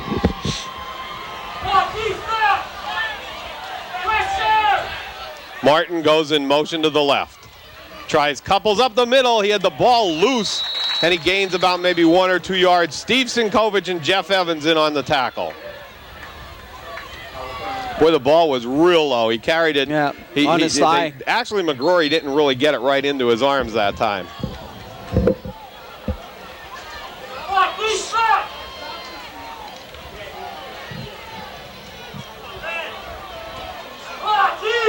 Second down, 8 yards to go. McGrory. Is going to try a reverse back here, and Jeff Evans with the initial hit, helped out by 47 Sinkovich. Number 2, Nick Chesney, came charging in too from his cornerback spot. Yeah, that's a case that time where I'm sure that Martin is going to say to McGrory, why did you do that? I mean, even McGrory knew they were in trouble, and it was like, here, you take it. That thing was dead in the water before they ever got set up right. Third down, 13 yards to go, and you normally look at a tight end coming out on this play, but you know what they did? They took him out. They have split 4 receivers wide. This is the first time we've seen a big pass set for and they're looking at a screen pass. Big hit by the Red Tornadoes. Wow. Mike Sinkovich and Steve Sinkovich, 58 and 47. The Twins joined up on that one, didn't they? I'll tell you what, he's going to hear some bells for the next quarter. Oh, my goodness, folks. That was Montes. That time Montes I give him a lot of credit to get off the field that time. He took a monster hit. But again, well read by Mount Carmel area. They saw that play coming. Casey Williams in punt formation. Kicks away. Long kick, fair catch called for by Sebas at the 22-yard line. First down and 10, Red Tornadoes. Every time I'm watching, you looked at that thing there, and you see Van Doren. He's down. Him and Cardine had a running conversation the entire length of the field on the coverage there. 10:32 left in the third quarter. 12-10, Red Tornadoes in the lead. Straight eye formation for the Red Tornadoes. Bailey at fullback, Veach at the tail. Gives it to Veach, tries it up the middle. Good running room, big hole by the center of the Red Tornado offensive line. And we've talked about it, if you can get the linebacker, you're going to come up the middle, Wayne. Well, it was a nice delayed handoff, straight dive to Veach off the right side. And we had some great seal blocks over there. Jonathan L., Stan Daukus, and Mike Sinkovich on the right-hand side. And then you had the guys, you had Vogler picking up one of the linebackers. So as soon as you seal off and give Veach a little bit of room, he's downfield. Now they go from split backs.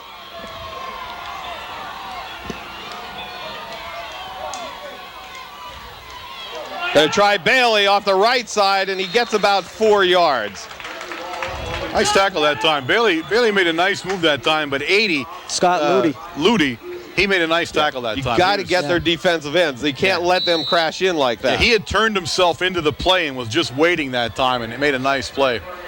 And again, the ends, we talked about the ends in the beginning. We said that was going to be the strength plus the two inside linebackers were somebody to watch. And the ends have really shown us that they are someone to be reckoned with here on the Viking side of the ball. There's that middle wide open again, guys. Going to pitch, go outside to Veach. Covered out there, but he finds some running room. Yep. First down at the 43. That was good by Jonathan Veach to get out there and get some running room that time. Shu had a nice block that time. Yes, he did. Great block by Shu. And led the way that time. I'll tell you, take a look at the Vikings defense. When we go wide slot to the right-hand side, their 4-4 doesn't look like a 4-4 anymore. Now they have a monster man in the middle of the field, and their two linebackers on the left-hand side are spread out in the flats. There it is right there now, Wayne. You can look at it real good there. Van Doren in motion. Bailey right up the middle, but he cut it outside to the left and gains about 2 yards. That's where he's running into that. They're not seeing that linebacker that you're talking about, Wayne. He moves right out there. Second down, 8 yards to go. You see that? What that play gave you there. Now, you can't blame him. He doesn't see that. Right. Had he turned to his right, that's where the cutback was. Oh, definitely. The cut was back around him, and that's where it was open. They had sealed because you only have one linebacker to seal now, and that's what you got to do. Had he cut the other way, there was some open field. I mean, that's easy for us to talk about. We're in the booth, but it's blitz coming. Here they come. Oh, nice. Good pickup by the Red Tornado offensive line, and Sebas gets down to about the 35-yard line. Tackle made by number 3, Monis, and also down there, 74 came down for the Vikings, James Seagraves. Oh, I'll tell you what, you see two linebackers come up in a gap like that, and you're a lineman, boy, you need to think a little bit who you need to take right away, and give all the credit there to Daukus and Else and to Mike Sinkovich. Right in the middle of the field. They stopped everything coming through. There's the middle wide open for the 2 yards. Gonna try it, and stuffed by number 54 on the tackle, Sean Pressman, but it was a delayed hit the middle, and that they got to fill it in there, Wayne. Oh, Pressman did a heck of a job that time. And there was another guy, I can't catch his number, but two of them stood him up, and that still brings up now a fourth, and that's probably a long one. It shows 1 on the scoreboard, but it's closer to 2 now. Big play here in the beginning of the third quarter for Big Red's offense. Now they have a nose guard right up in front.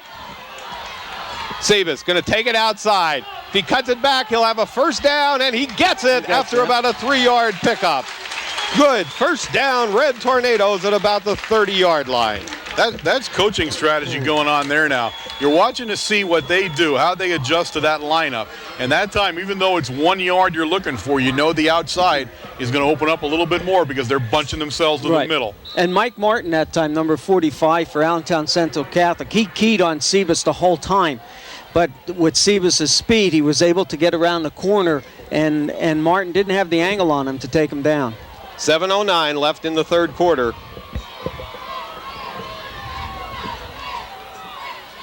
Sebas to Veach. Big hole up the middle. He's still going, and he drives to about the 16-yard line. What a nice run with Pressman holding him. Big Pressman holding on to him, and he gains still 5 more yards with Pressman on to him. I'll tell you what, I just can't give enough praise to that interior line and what they are doing. They're bringing their linebackers right up on the line in a full-out blitz, and we're just opening up enough of a gap for Veach to get through. He hits the hole so quick, Wayne. Fumble on the play. No, we have it. Bailey got it. It looked like it went down as one of the Vikings guys came in to cover it. Not only that, Sebas turned around and looked to see if the ball was on the ground. That's why I thought it was a fumble. First sustained offensive drive, really, of the game from Mount Carmel area. All on the ground. All on the ground. And now they come up 2nd down and 9. They're down, the ball sitting down around the 17-yard line of the Central Catholic Vikings. 6:19 left in the third quarter.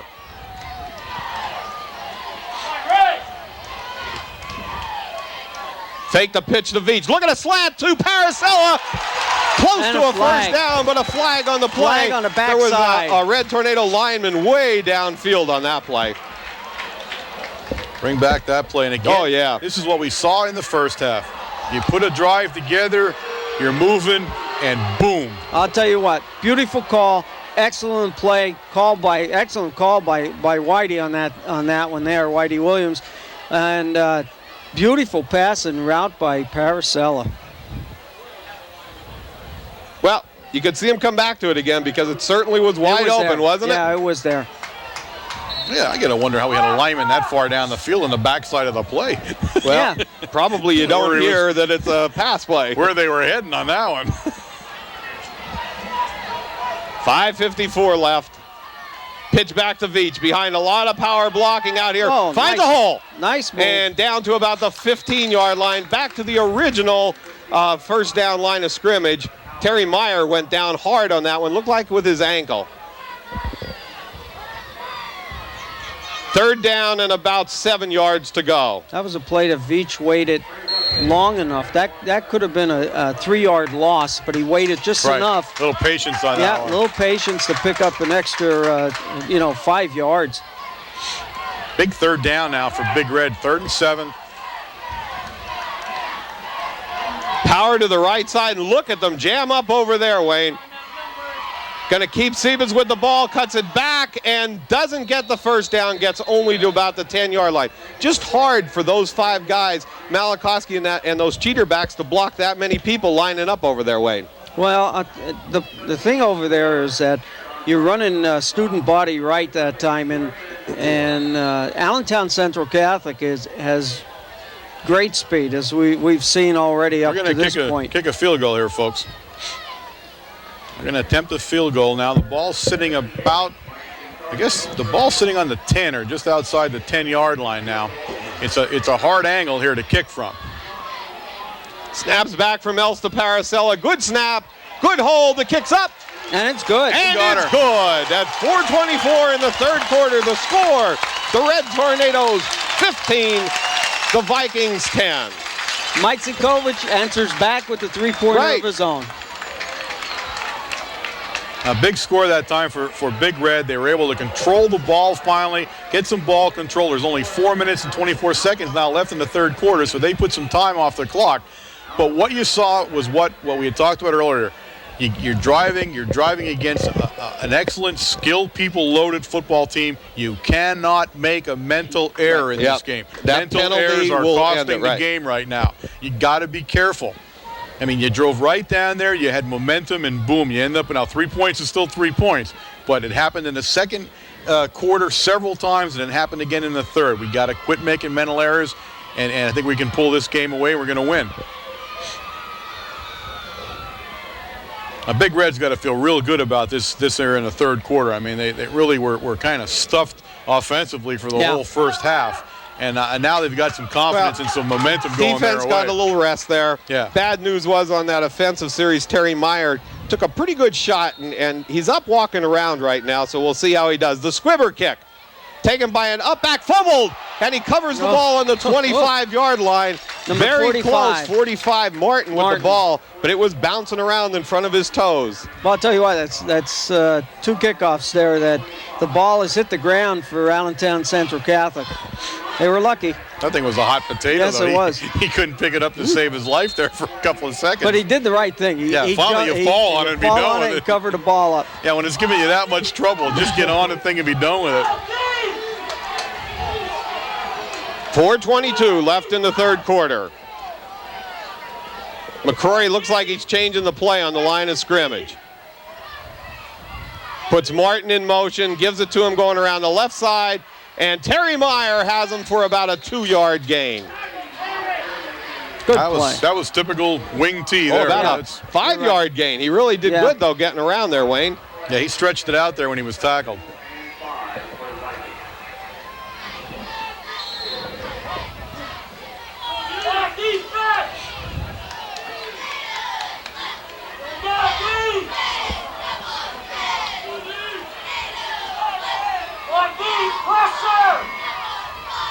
Martin in motion again.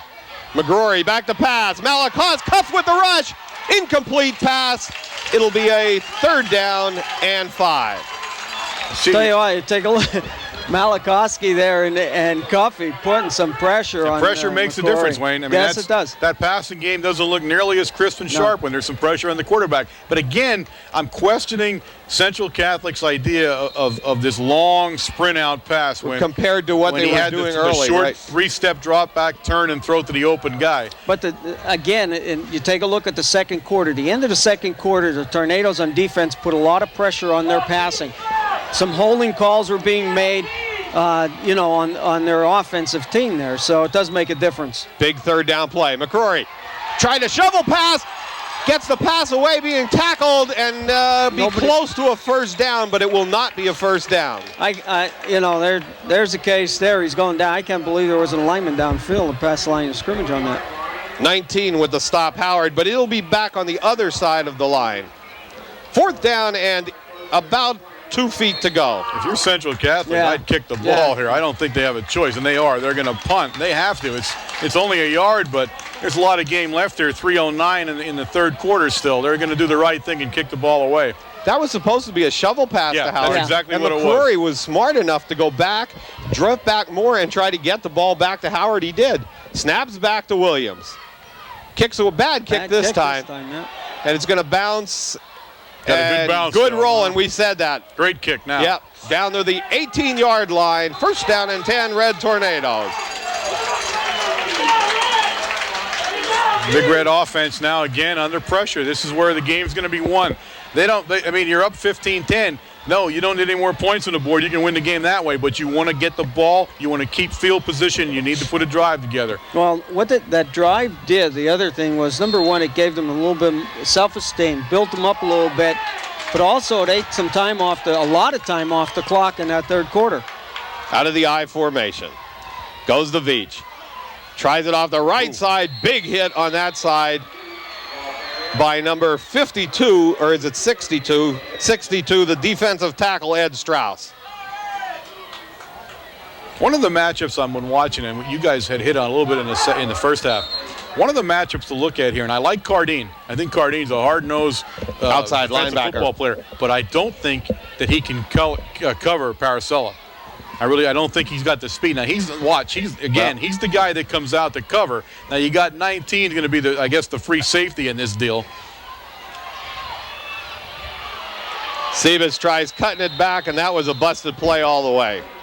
That one, the defensive end is just tearing it up. You got to make that block and get him out of there, Warren. But this is a more important series than you think, and now look at us now. Now you're down, going to be third and almost 11 now. And you end up punting from here, and field position is going to start changing dramatically, and it's going to make that defense hold on again. Paracella and Van Doren split far right. Twin backs there for the Red Tornadoes, puts Bailey in motion to that side. Draw play to Veach. 62, the defensive tackle, was just waiting for it all the way. He never stopped, never moved. Ed Strauss, he stayed and waited for a screen pass. Just great coaching and a good play by Ed Strauss. Yeah, you want Strauss to do that. I mean, I don't know if that's what his job was, but he certainly watched what was happening around them and was just standing there and was waiting for it to happen. Now you look at where Central Catholic lines up to take the punt. Even if he fair catches it, he's going to fair catch it at about the 46 or 47 yard line. They can gain about maybe 20 yards on this series. Big rush coming from the Vikings. You can see it right now. Snaps back. Good snap from Meyer to Sinkovic. Kicks away from Monis. Good kick, really. Monis picks it up and is going to take it down the sidelines. Cuts back, nice cut back on 3 Mount Carmel defenders and gets the ball to the 41-yard line. Tackle made by number 2, Nick Chesney, and 41, Mickey Burrows. Good run by Montes that time. Great run by Montes that time, and now look at field position. The ball's now on Mount Carmel area's 39-yard line. And the defense is once again being asked to stiffen up here and hold them here late in the third quarter. 40 seconds left on the clock in the third.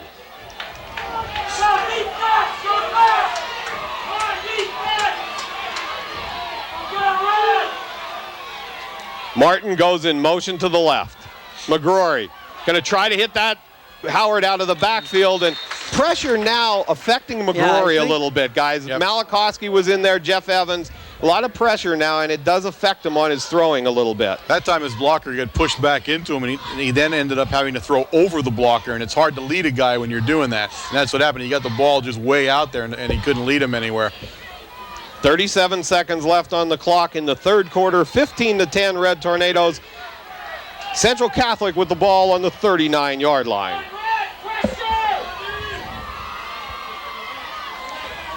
McGrory over the middle, hits Howard. First down and more to about the 26-yard line.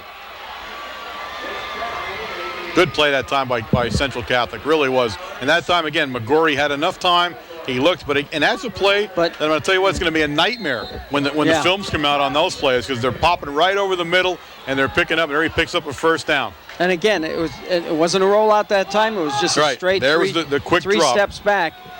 But number 90, who's that, Ludi? Casey Williams. Oh, Williams. We sort of covered him. We were looking at him on the defensive end part, or the offensive end part, being in the middle of the field. Howard around the right side. Malakowski touches him first. There's hold. Flag on the play. He doesn't throw the flag on that. There's something wrong. Mike Sinkovic was tackled on that play, and we've seen it a lot tonight. It's about every play on the Vikings. You can see the arm reach around and grab him by his leg. I mean, there's no way he could have missed that. Even Malakowski, he had a dive to make the tackle.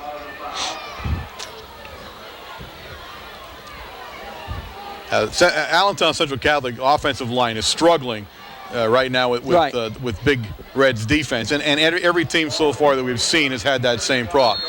You do not see a better defensive line than Mount Carmel area's got in the field, and I don't think that's I think they finally realized they can't end it on a penalty.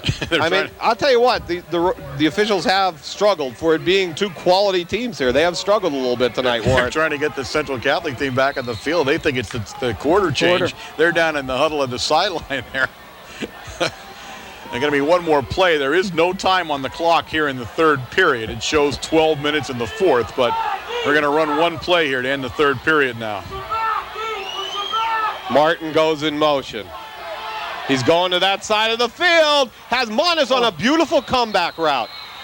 Covering him was number 29, Paracella, but Monis did a nice comeback, Wayne. It looked like you were watching a pro game. Yeah, I'll tell you what. He was out to about the 15-yard line, came all the way back to about looks like about the 23. It was a nice run. And I'll tell you what, McCrory threw the ball before he even turned to start coming back.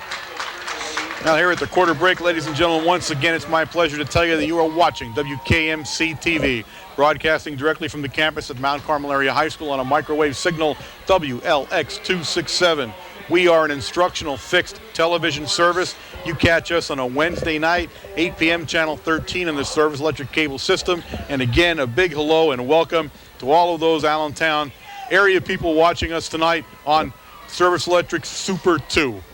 If you've tuned in, you are watching two quality football programs go at each other tonight. And let me tell you a little bit here about why it is you get to see us. If you think the three of us have anything to do with this, you're sadly mistaken, because the real people that do this are the students who run this station. The TV crew is the master control is Big Joe D'Amico. The camera, of course, with us here in the booth is Joe Mazer, Joe McGinley, John Valuta, and Ryan Devine.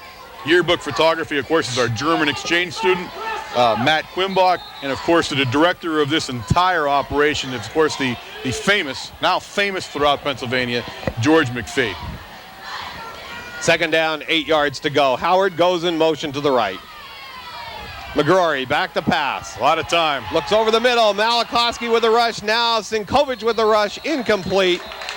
But initially had lots of time to throw the ball. Yeah, there was no one. That's the second time tonight we've seen that. He just had all the time in the world to look around, and there just was no one open. He couldn't throw the ball to anyone. Well, again, they were looking at number 90 there. Casey Williams. Casey Williams coming off the tight end position, moving out into the flats. Now, at that time, we had the defensive end, Chris Cuff, number 80, drop off with them and cover him.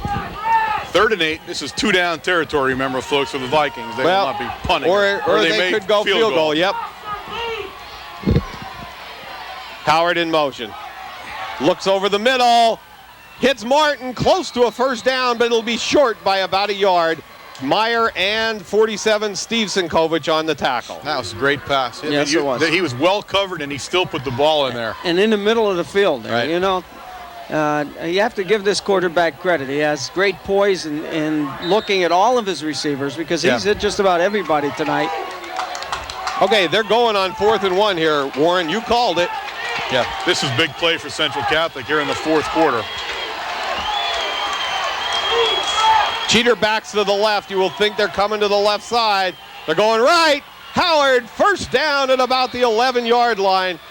Big run by Howard that time. Good block by number 74 on the offensive line, Seagreaves. Yeah, big surge that time by Allentown Central. Right. They really pushed the line, and he picked up, well, more than 1 yard. He picked up about 4. Big test here for the defense at Big Red. Ball sitting down on the 12-yard line of Mount Carmel area. 11 minutes left in this ball game. Martin around the left side, and the defensive end runs by him, and he's down to the 5. Good tackle by number 2, Nick Chesney, and 60, Malachowski. And looked at the beginning of that play that we had that whole thing covered. Right. He cut back. And then he cut back. It looked like it was an over pursuit by the defense there.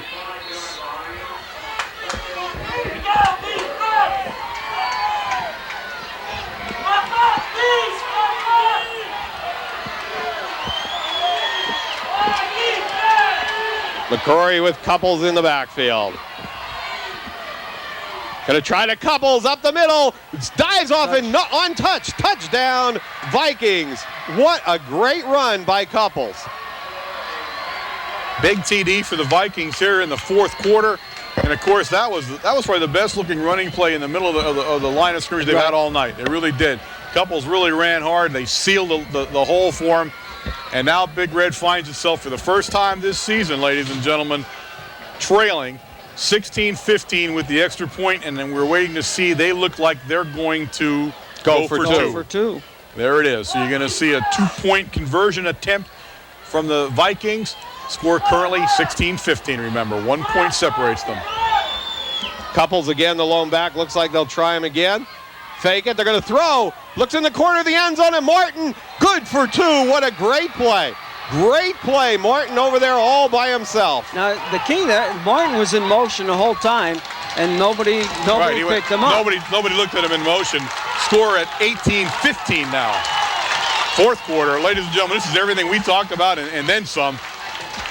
A great drive, and again, I will say that drive was made possible by the acute change of field position that occurred when we couldn't move the ball down in our own area down on the 20-yard line, and that's what happens. And sometimes that's how a game turns. So Big Red now offensively has their work cut out for them here. Again, plenty of time, 10 minutes, 11 seconds left in the game. They trail 18-15.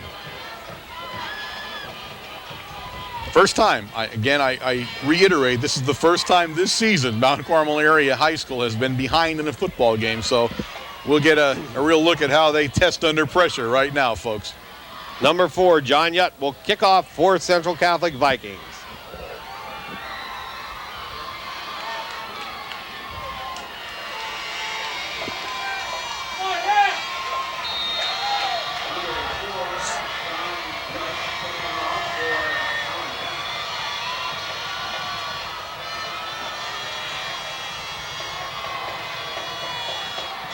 Squibber bounces. Oh, in between Veach's legs, will go back, and he picks it up at the 1 yard. Oh, thank goodness. I thought he touched it. Thank goodness it went down in the end zone, Wayne. Yeah, I thought he had touched it originally. That's why he was running back so hard. Well, you can touch it. You can touch it and still go into the end zone. And he did touch it then. If you touch it and go in the end zone, it is a down ball. Yeah, I thought he touched it there, and that's why I knew he was running back in a hurry for it. Whew. Ball comes out to the 20-yard line now. That's where Big Red will take over on offense. And again, you're looking at Allentown Central Catholic on that last kick, wasn't it, smart Wayne? kick. Yeah, you want to keep it low. There, Sebas ran back 93 yards the last time he touched the ball.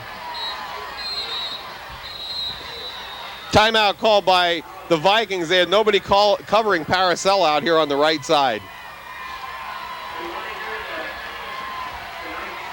Again, ladies and gentlemen, those of you at Mount Carmel area, we remind you, Supper Club, Thursday night, 6:30. It is where football is talked about, where you hear about the game we had just played, about the upcoming game, and of course the upcoming game next week will be against Marian Catholic Colts at Marian Catholic, the only afternoon game we play every other year these days. We'll talk about that. Of course, you get to meet 5 players will come each week, and you get 2 cheerleaders. You get one of the best meals you can find anywhere in the world from the Tucci's restaurant.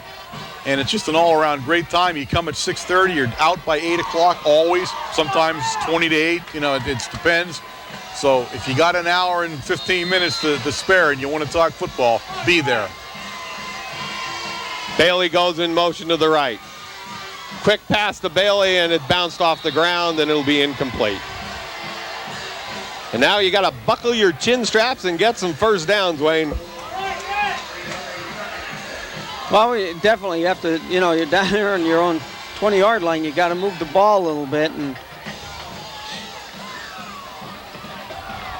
second down, 10 yards to go. 10 minutes and 8 seconds left in the ball game. 18-15, the Vikings in the lead.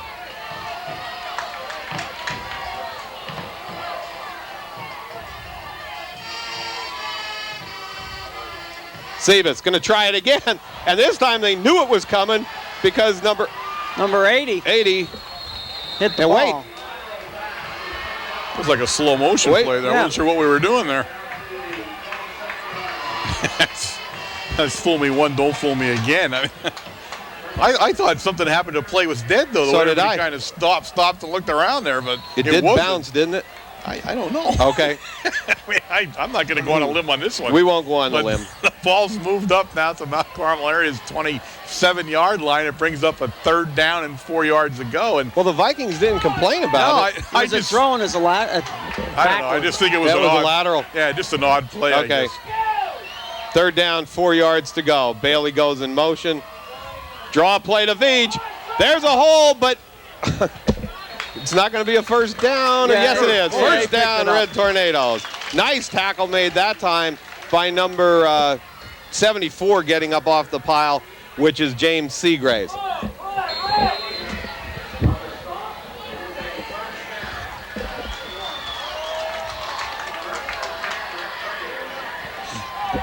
Nine minutes left in the ball game and winding down.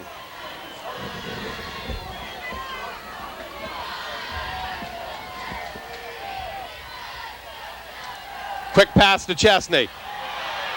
Oh, he was hit about 3 times before he even made the.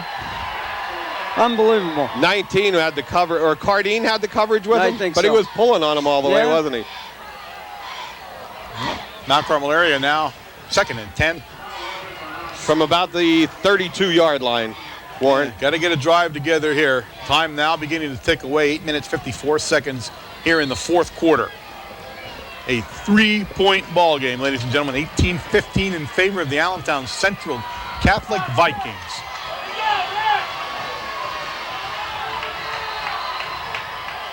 Mike Smith goes in motion.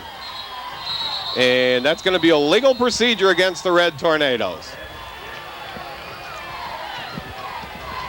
You think? Yep.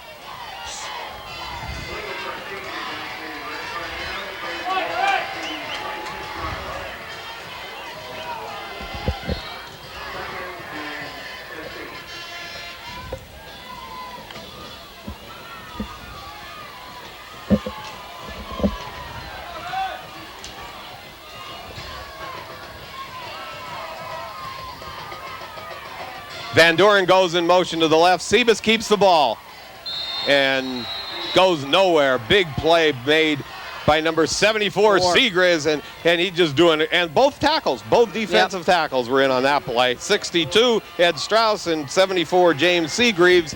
8:38 left.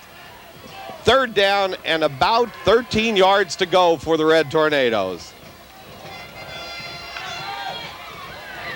This is dangerous territory now because you probably need to make a pass, but you can ill afford an interception here. So you got to make a smart, safe one and hope you can pick up the first down. Straight drop back. Looks on a screen pass to Veach. Ooh. And gains about no yards. They closed on that thing. Here's 54 Pressman. He came out of nowhere, and 80 Ludi. And he's had a whale of a football game, number 80 for the Vikings. He's been all over the place. I think they were ready for that one, weren't they? What was going to happen there, that we were going with the screen pass. 47, Steve Sinkovich in punt formation. Terry Meyer, number 1, with the snap. Snaps back. Sinkovich, end-over-end kicks. Bounces on the 45. Monis picks it up and is hit by Mickey Rose at the 39-yard line. He was heat-seeking again, folks. Well, with 7:38 left on the clock, the Vikings ahead 18-15. This is a big defensive series for the Red Tornadoes.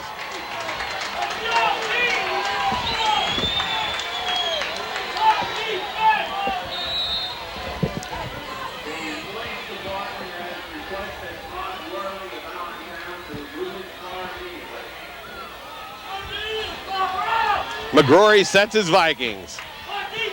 Martin goes in motion, tries, couples up the middle, still on his feet, running hard, and gains about 6 yards. Paracella has to make the tackle in the backfield, and right now that offensive line is powering for the Vikings.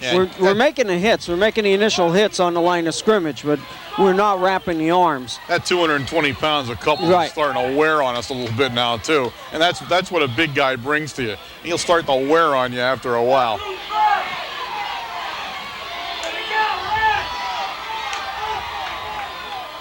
Oh, movement there on the Vikings, and this will move it back and have a second down and about 9 yards to go. Both teams really sloppy offensively as far as small penalties go. I have to say that for the both of them tonight. And big penalties. Either way, when you see the stats on this one, there's going to be a lot of yardage. Yeah, there were tons of penalties in this game. And that just might be two heavyweights slugging at each other. And, maybe that's what brings that on.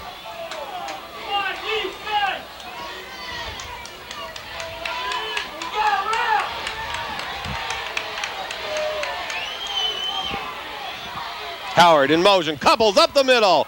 Big hole, powering, and first down at the 49-yard line. You have to say, what a line and what a drive by John Couples. What running, huh? Defensively, we're really starting to wear down, I'm afraid, though. We really are. So I think it's starting to take its toll a little bit. Again, they are big. Their backs are big, and Couples is the biggest of the group. And now I think Central Catholic's content with just letting him trying to bull his way down the field. 6:36 left on the clock and winding down in this ball game. Gives it to Martin on the outside. And he's hit after about a 1-yard gain.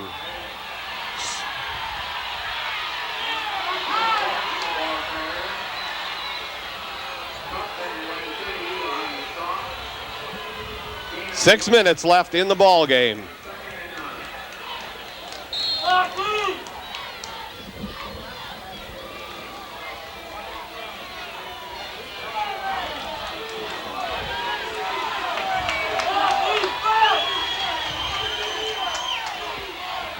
Martin goes in motion behind Couples.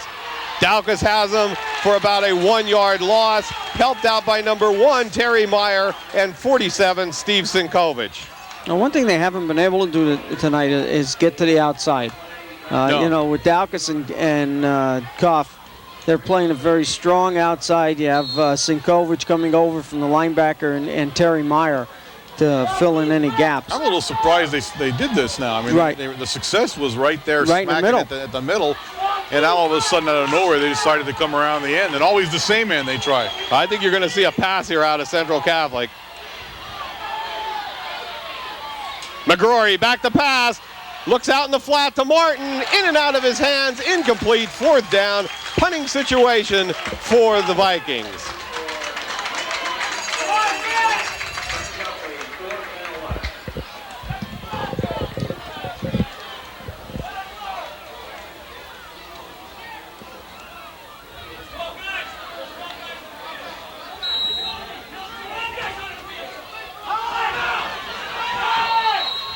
Good call, Coach. Yeah, we had all kinds of things happening there. One too many guys on the field for the Red Tornadoes.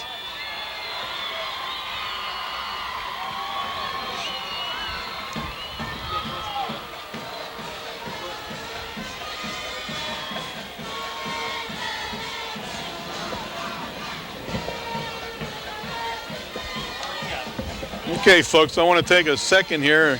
We can tune in there. You look down into the sidelines where the Mount Carmel area cheerleaders are, and there you see the newest mascot here at Mount Carmel area, the newest, or I should say, newest reincarnation of the mascot, Twisty, the tornado down there, and of course, her name, Julie Meadows. And ladies and gentlemen, if you really want to meet an engaging young woman and get a chance to say hello and talk to her, do so when you can.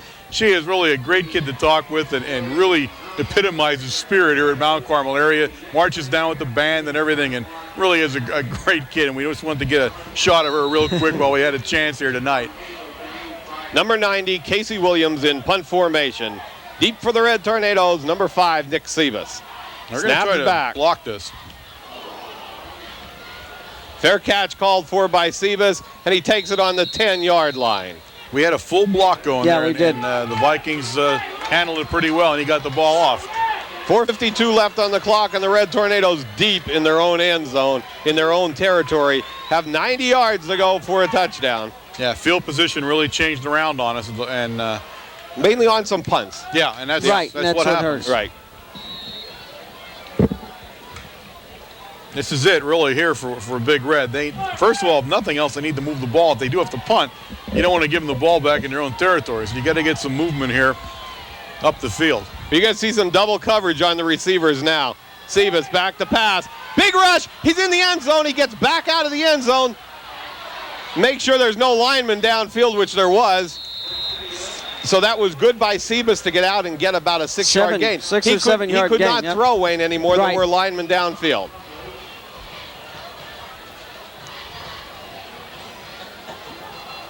You're going to see some major rushes from this Viking defense right now. Yeah, they're going to tee off. That's Well, what it's all about now. Yeah, they're going to go back in their prevent defense. They're going to, like Warren said, double coverage everybody and give you some difficulty out here. Look at everybody. Look at over here on Smitty, 3 guys.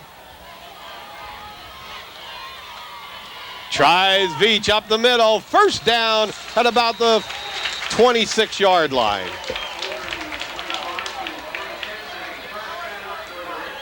Now, Mount Carmel area needs to show a sense of urgency here. You need to get to the line of scrimmage. Yeah. You need to get the play off, and you got to get rolling here. We're under 4 minutes, ladies and gentlemen. 3 minutes and 58 seconds now remaining in the football game. Big Red needs to get moving here. Bailey, the lone back. Sebas drops back. Looks at Veach, has him. First down at about the 46-yard line. Did he get out of bounds? Yes. Yeah, I think he did. I didn't see Well, that. it I didn't stopped see the the ball. move for a first down. Yeah, I didn't see his hands go up in the air, but Oh, I okay. couldn't tell over there where he was in a jumble of people. Boy, Veach was wide open on that play. Yes, he Warren. was. And nice pass by Sebas, because Sebas was coming to his left and had to throw across his body. He didn't get out of bounds. The clock started to move as soon as they set it after the first down. Veach looks at Paracella. Keeps the ball and cuts up the middle. 5-yard gain to the 50-yard line. 2nd down and 5 to go. 3:20 and counting and winding down. Well, the offensive line has given Sebas enough time to look downfield to see what he has, but also they're opening up a seam in the inside for him to be able to run the ball.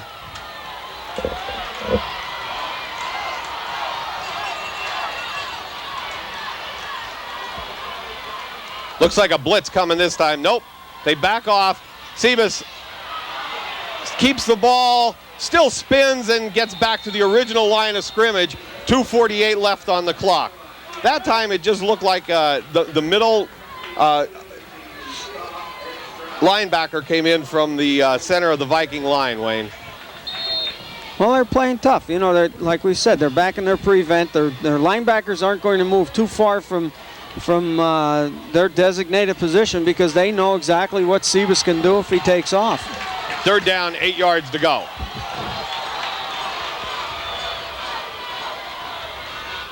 Quick drop back, looks downfield, has Paracella, got him! 1st down, Red Tornadoes at the 31-yard line. What a catch by Paracella. Beautiful catch that time. Oh my goodness, that's as good as it gets, ladies and gentlemen. Ball was put the only place it could be to drag his feet. He had to drag his feet. Got his feet inside, and Big Red now has punctured into Viking territory. Ball is sitting at the Allentown Central Catholic 31-yard line. Time on the clock, 2 minutes, 11 seconds. 1st down, Big Red.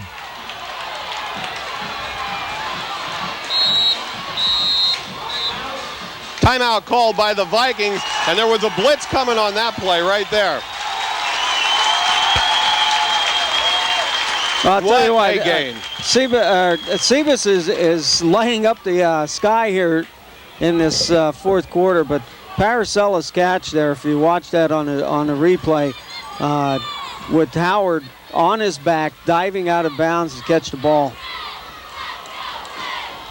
Well, 31 yards separate the Vikings and the Red Tornadoes in this one.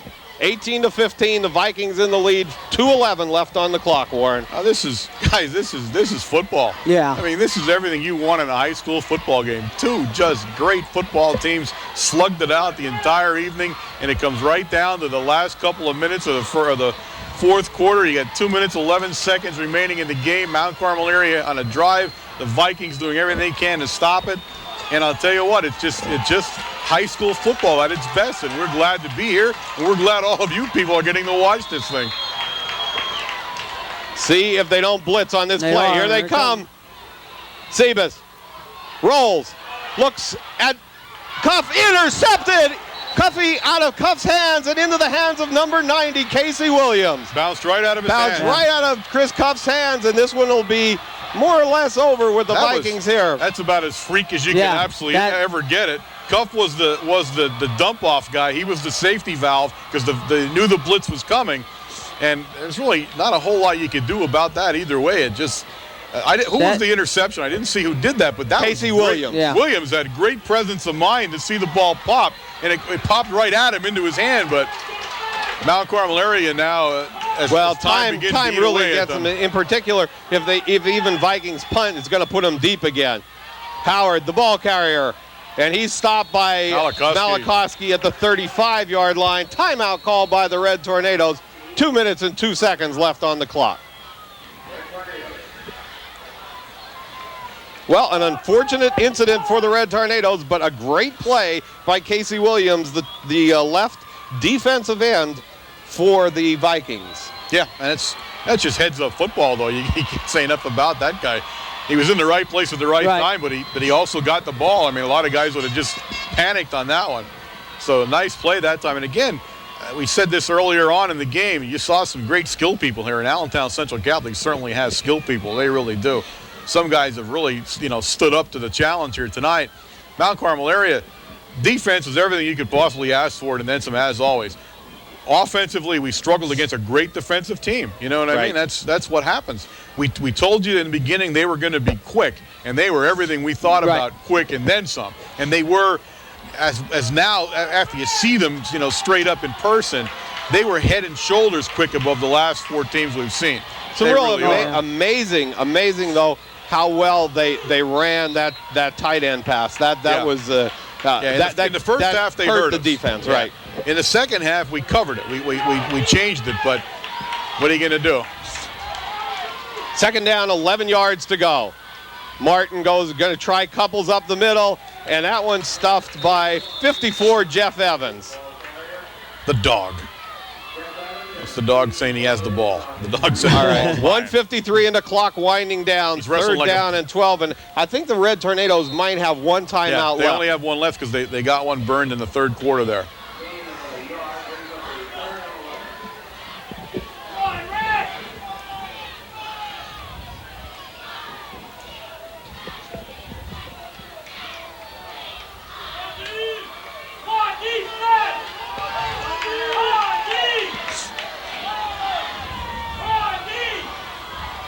McCrory going to keep it himself. Go out of bounds. Nope. He's stopped at about the 36, and the clock winding down at 1:15. Timeout called by the Red Tornadoes, their last timeout. Yep, they're going to have an absolute hurry-up offense going from here on in.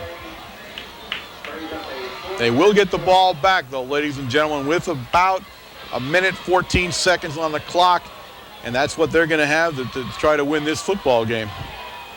Now, the interesting call is here, do they try to block or do they try to return? Well, the last two, that's true. The last 2 times, though, we went for the ball. Now, he has the thing with the punter is he has a lot of hang time. Yeah. The last 2 times. Yeah. So your returns are diminished greatly with that amount of hang time because you get so much coverage down. So.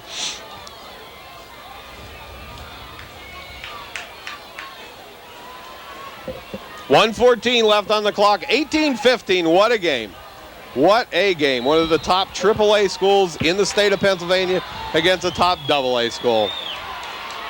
Snaps back to Williams. Rushes on. Big end-over-end kick. Short kick, but has a great bounce. Taken by Sebas at about the 30. Out of bounds. Good play by the 32-yard line. What more can you say? What a great job by Nick Sebas, because that one was going to the end zone. Yeah, that was good play. I mean, you have nothing to lose, 1 minute and 6 seconds. The ball would have ended up probably back on about the 15-yard line if he would have let that one go. 1:06 left on the clock.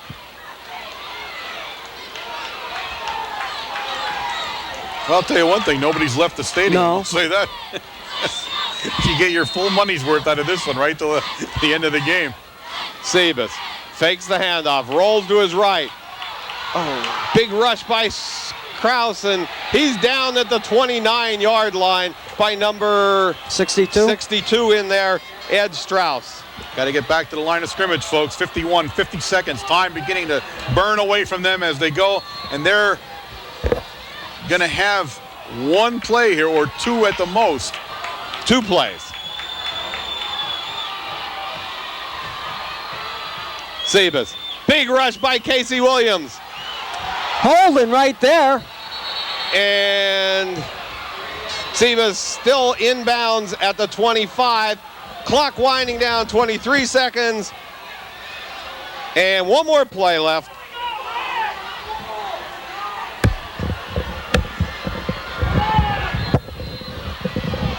$11 seconds and counting down.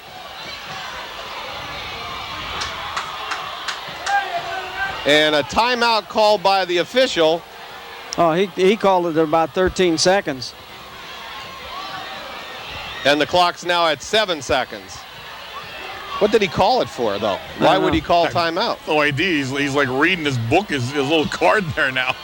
If I was at Allentown Central Catholic, I'd be jumping all over the field having a heart attack.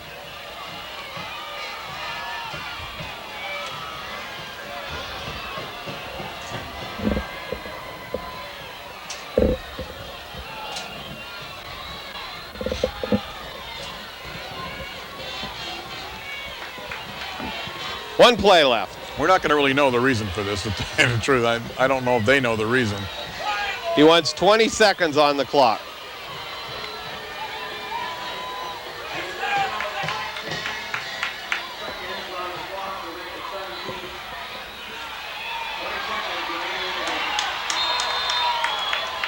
Two guys in the Allentown Central side just keeled over. Sebas goes in motion. Long snap back to Bailey. Sebas on a fly from Bailey. Incomplete.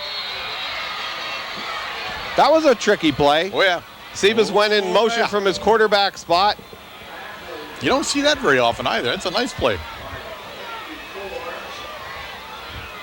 10.7 seconds, ladies and gentlemen, remain in the game. One more play for Big Red, and it's fittingly 4th and 18. So you got to go for all and broke for nothing here, folks. This is it.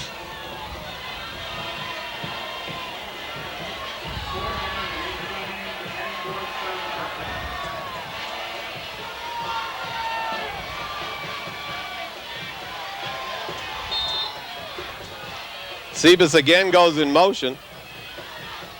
Long snap back to Bailey from Else.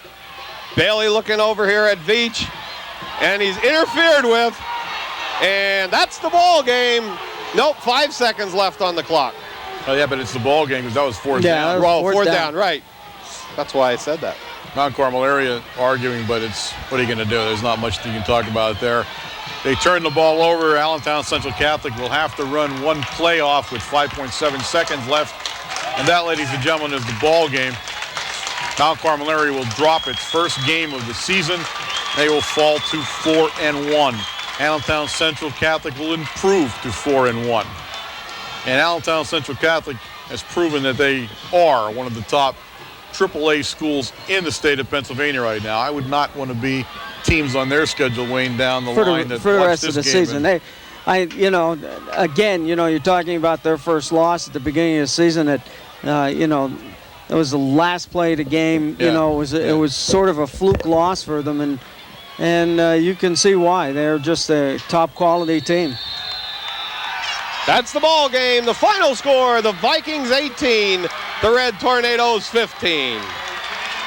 Vikings real excited out there in the middle of the field right now. Now they deserve to be. Deservedly right to be so, right? They've piled into enemy territory here in Mount Carmel area where it is extremely difficult to win a football game. They travel here from the Allentown area, and they come away with a big 3-point win over Mount Carmel area.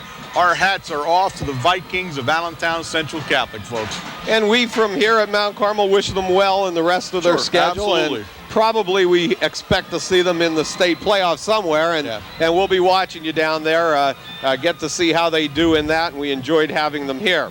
Going back to the Red Tornadoes, as Jose gets his stats done on the sidelines, they have to look forward to Marion next week and get themselves prepared to go up to Marion and play against the Marion Catholic Colts. So it's the religious section of our schedule. It is. We go from Allentown Central Catholic to the Marion Catholic Colts. And, of course, Marion Catholic, because we were delayed in this thing a couple of days later, we don't know how their game is turning out. But they were undefeated going into Shamokin last Friday. So how they fare out, they may either be undefeated or with one loss. And the real problem with the Marion Catholic Colts for us all the time, it seems, is that Saturday afternoon game. That day game. Really kind of throws us off kilter all the time on a Saturday afternoon. So we need to be real careful. Marion Catholic, we had looked at down the season, and the print media and the radio people and all had said, that maybe this is going to be a little bit of an off year for them. Well, they've certainly come to tell us that it's not an off year, that they're undefeated coming into Shamokin and really look like they're going to put a nice season together. And they always seem to get a big game going with Mount Carmel area. It's a little bit of a rivalry for them, for us, especially when we go up to the hometown and visit Colt Stadium there. So it's going to be a big game. One of the interesting parts here, of course, is going to be how do we react after a loss.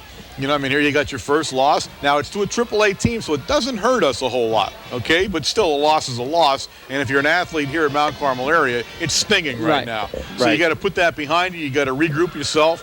You got a bunch of games left to play and a couple of real hard ones still coming up right in front of us. We're in that stretch of 5 games. Yeah, we said this was the meat of the schedule. You started out with Southern Columbia, and then you go to Shamokin, Allentown Central Catholic, you got Marion, and now all of a sudden then North Schuylkill after that, which is over the years become a big rivalry.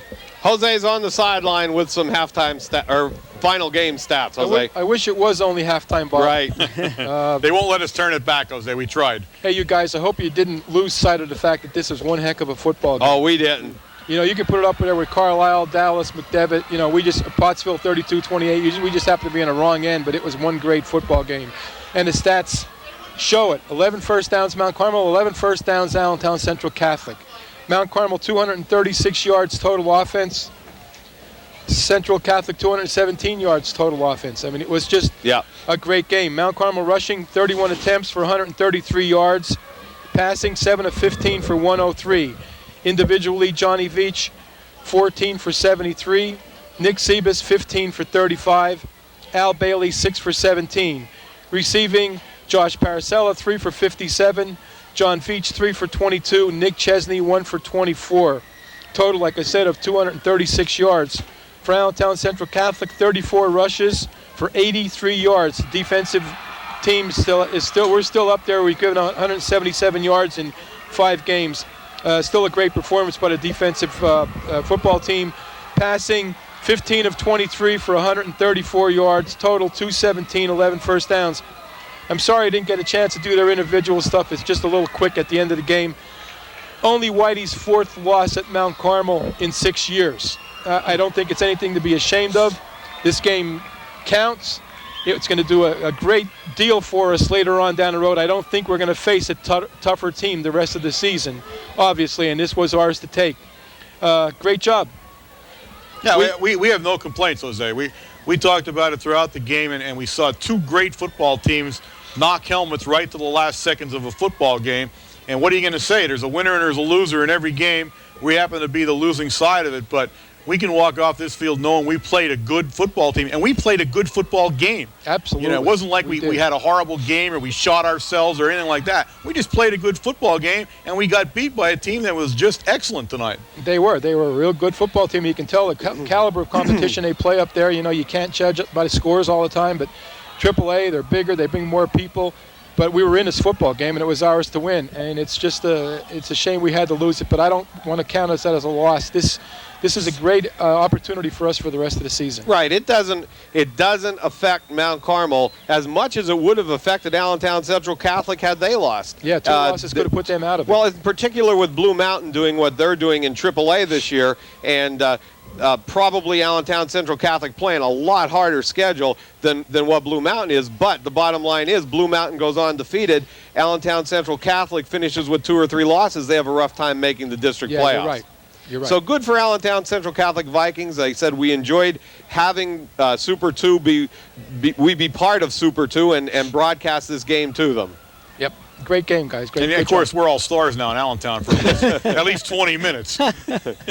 Well, that's about it from the Silver Bowl. I'm Bob Else. I'm Warren Altamar. Wayne Brokenshire. Along with Jose Gonzalo on the sideline. Good night.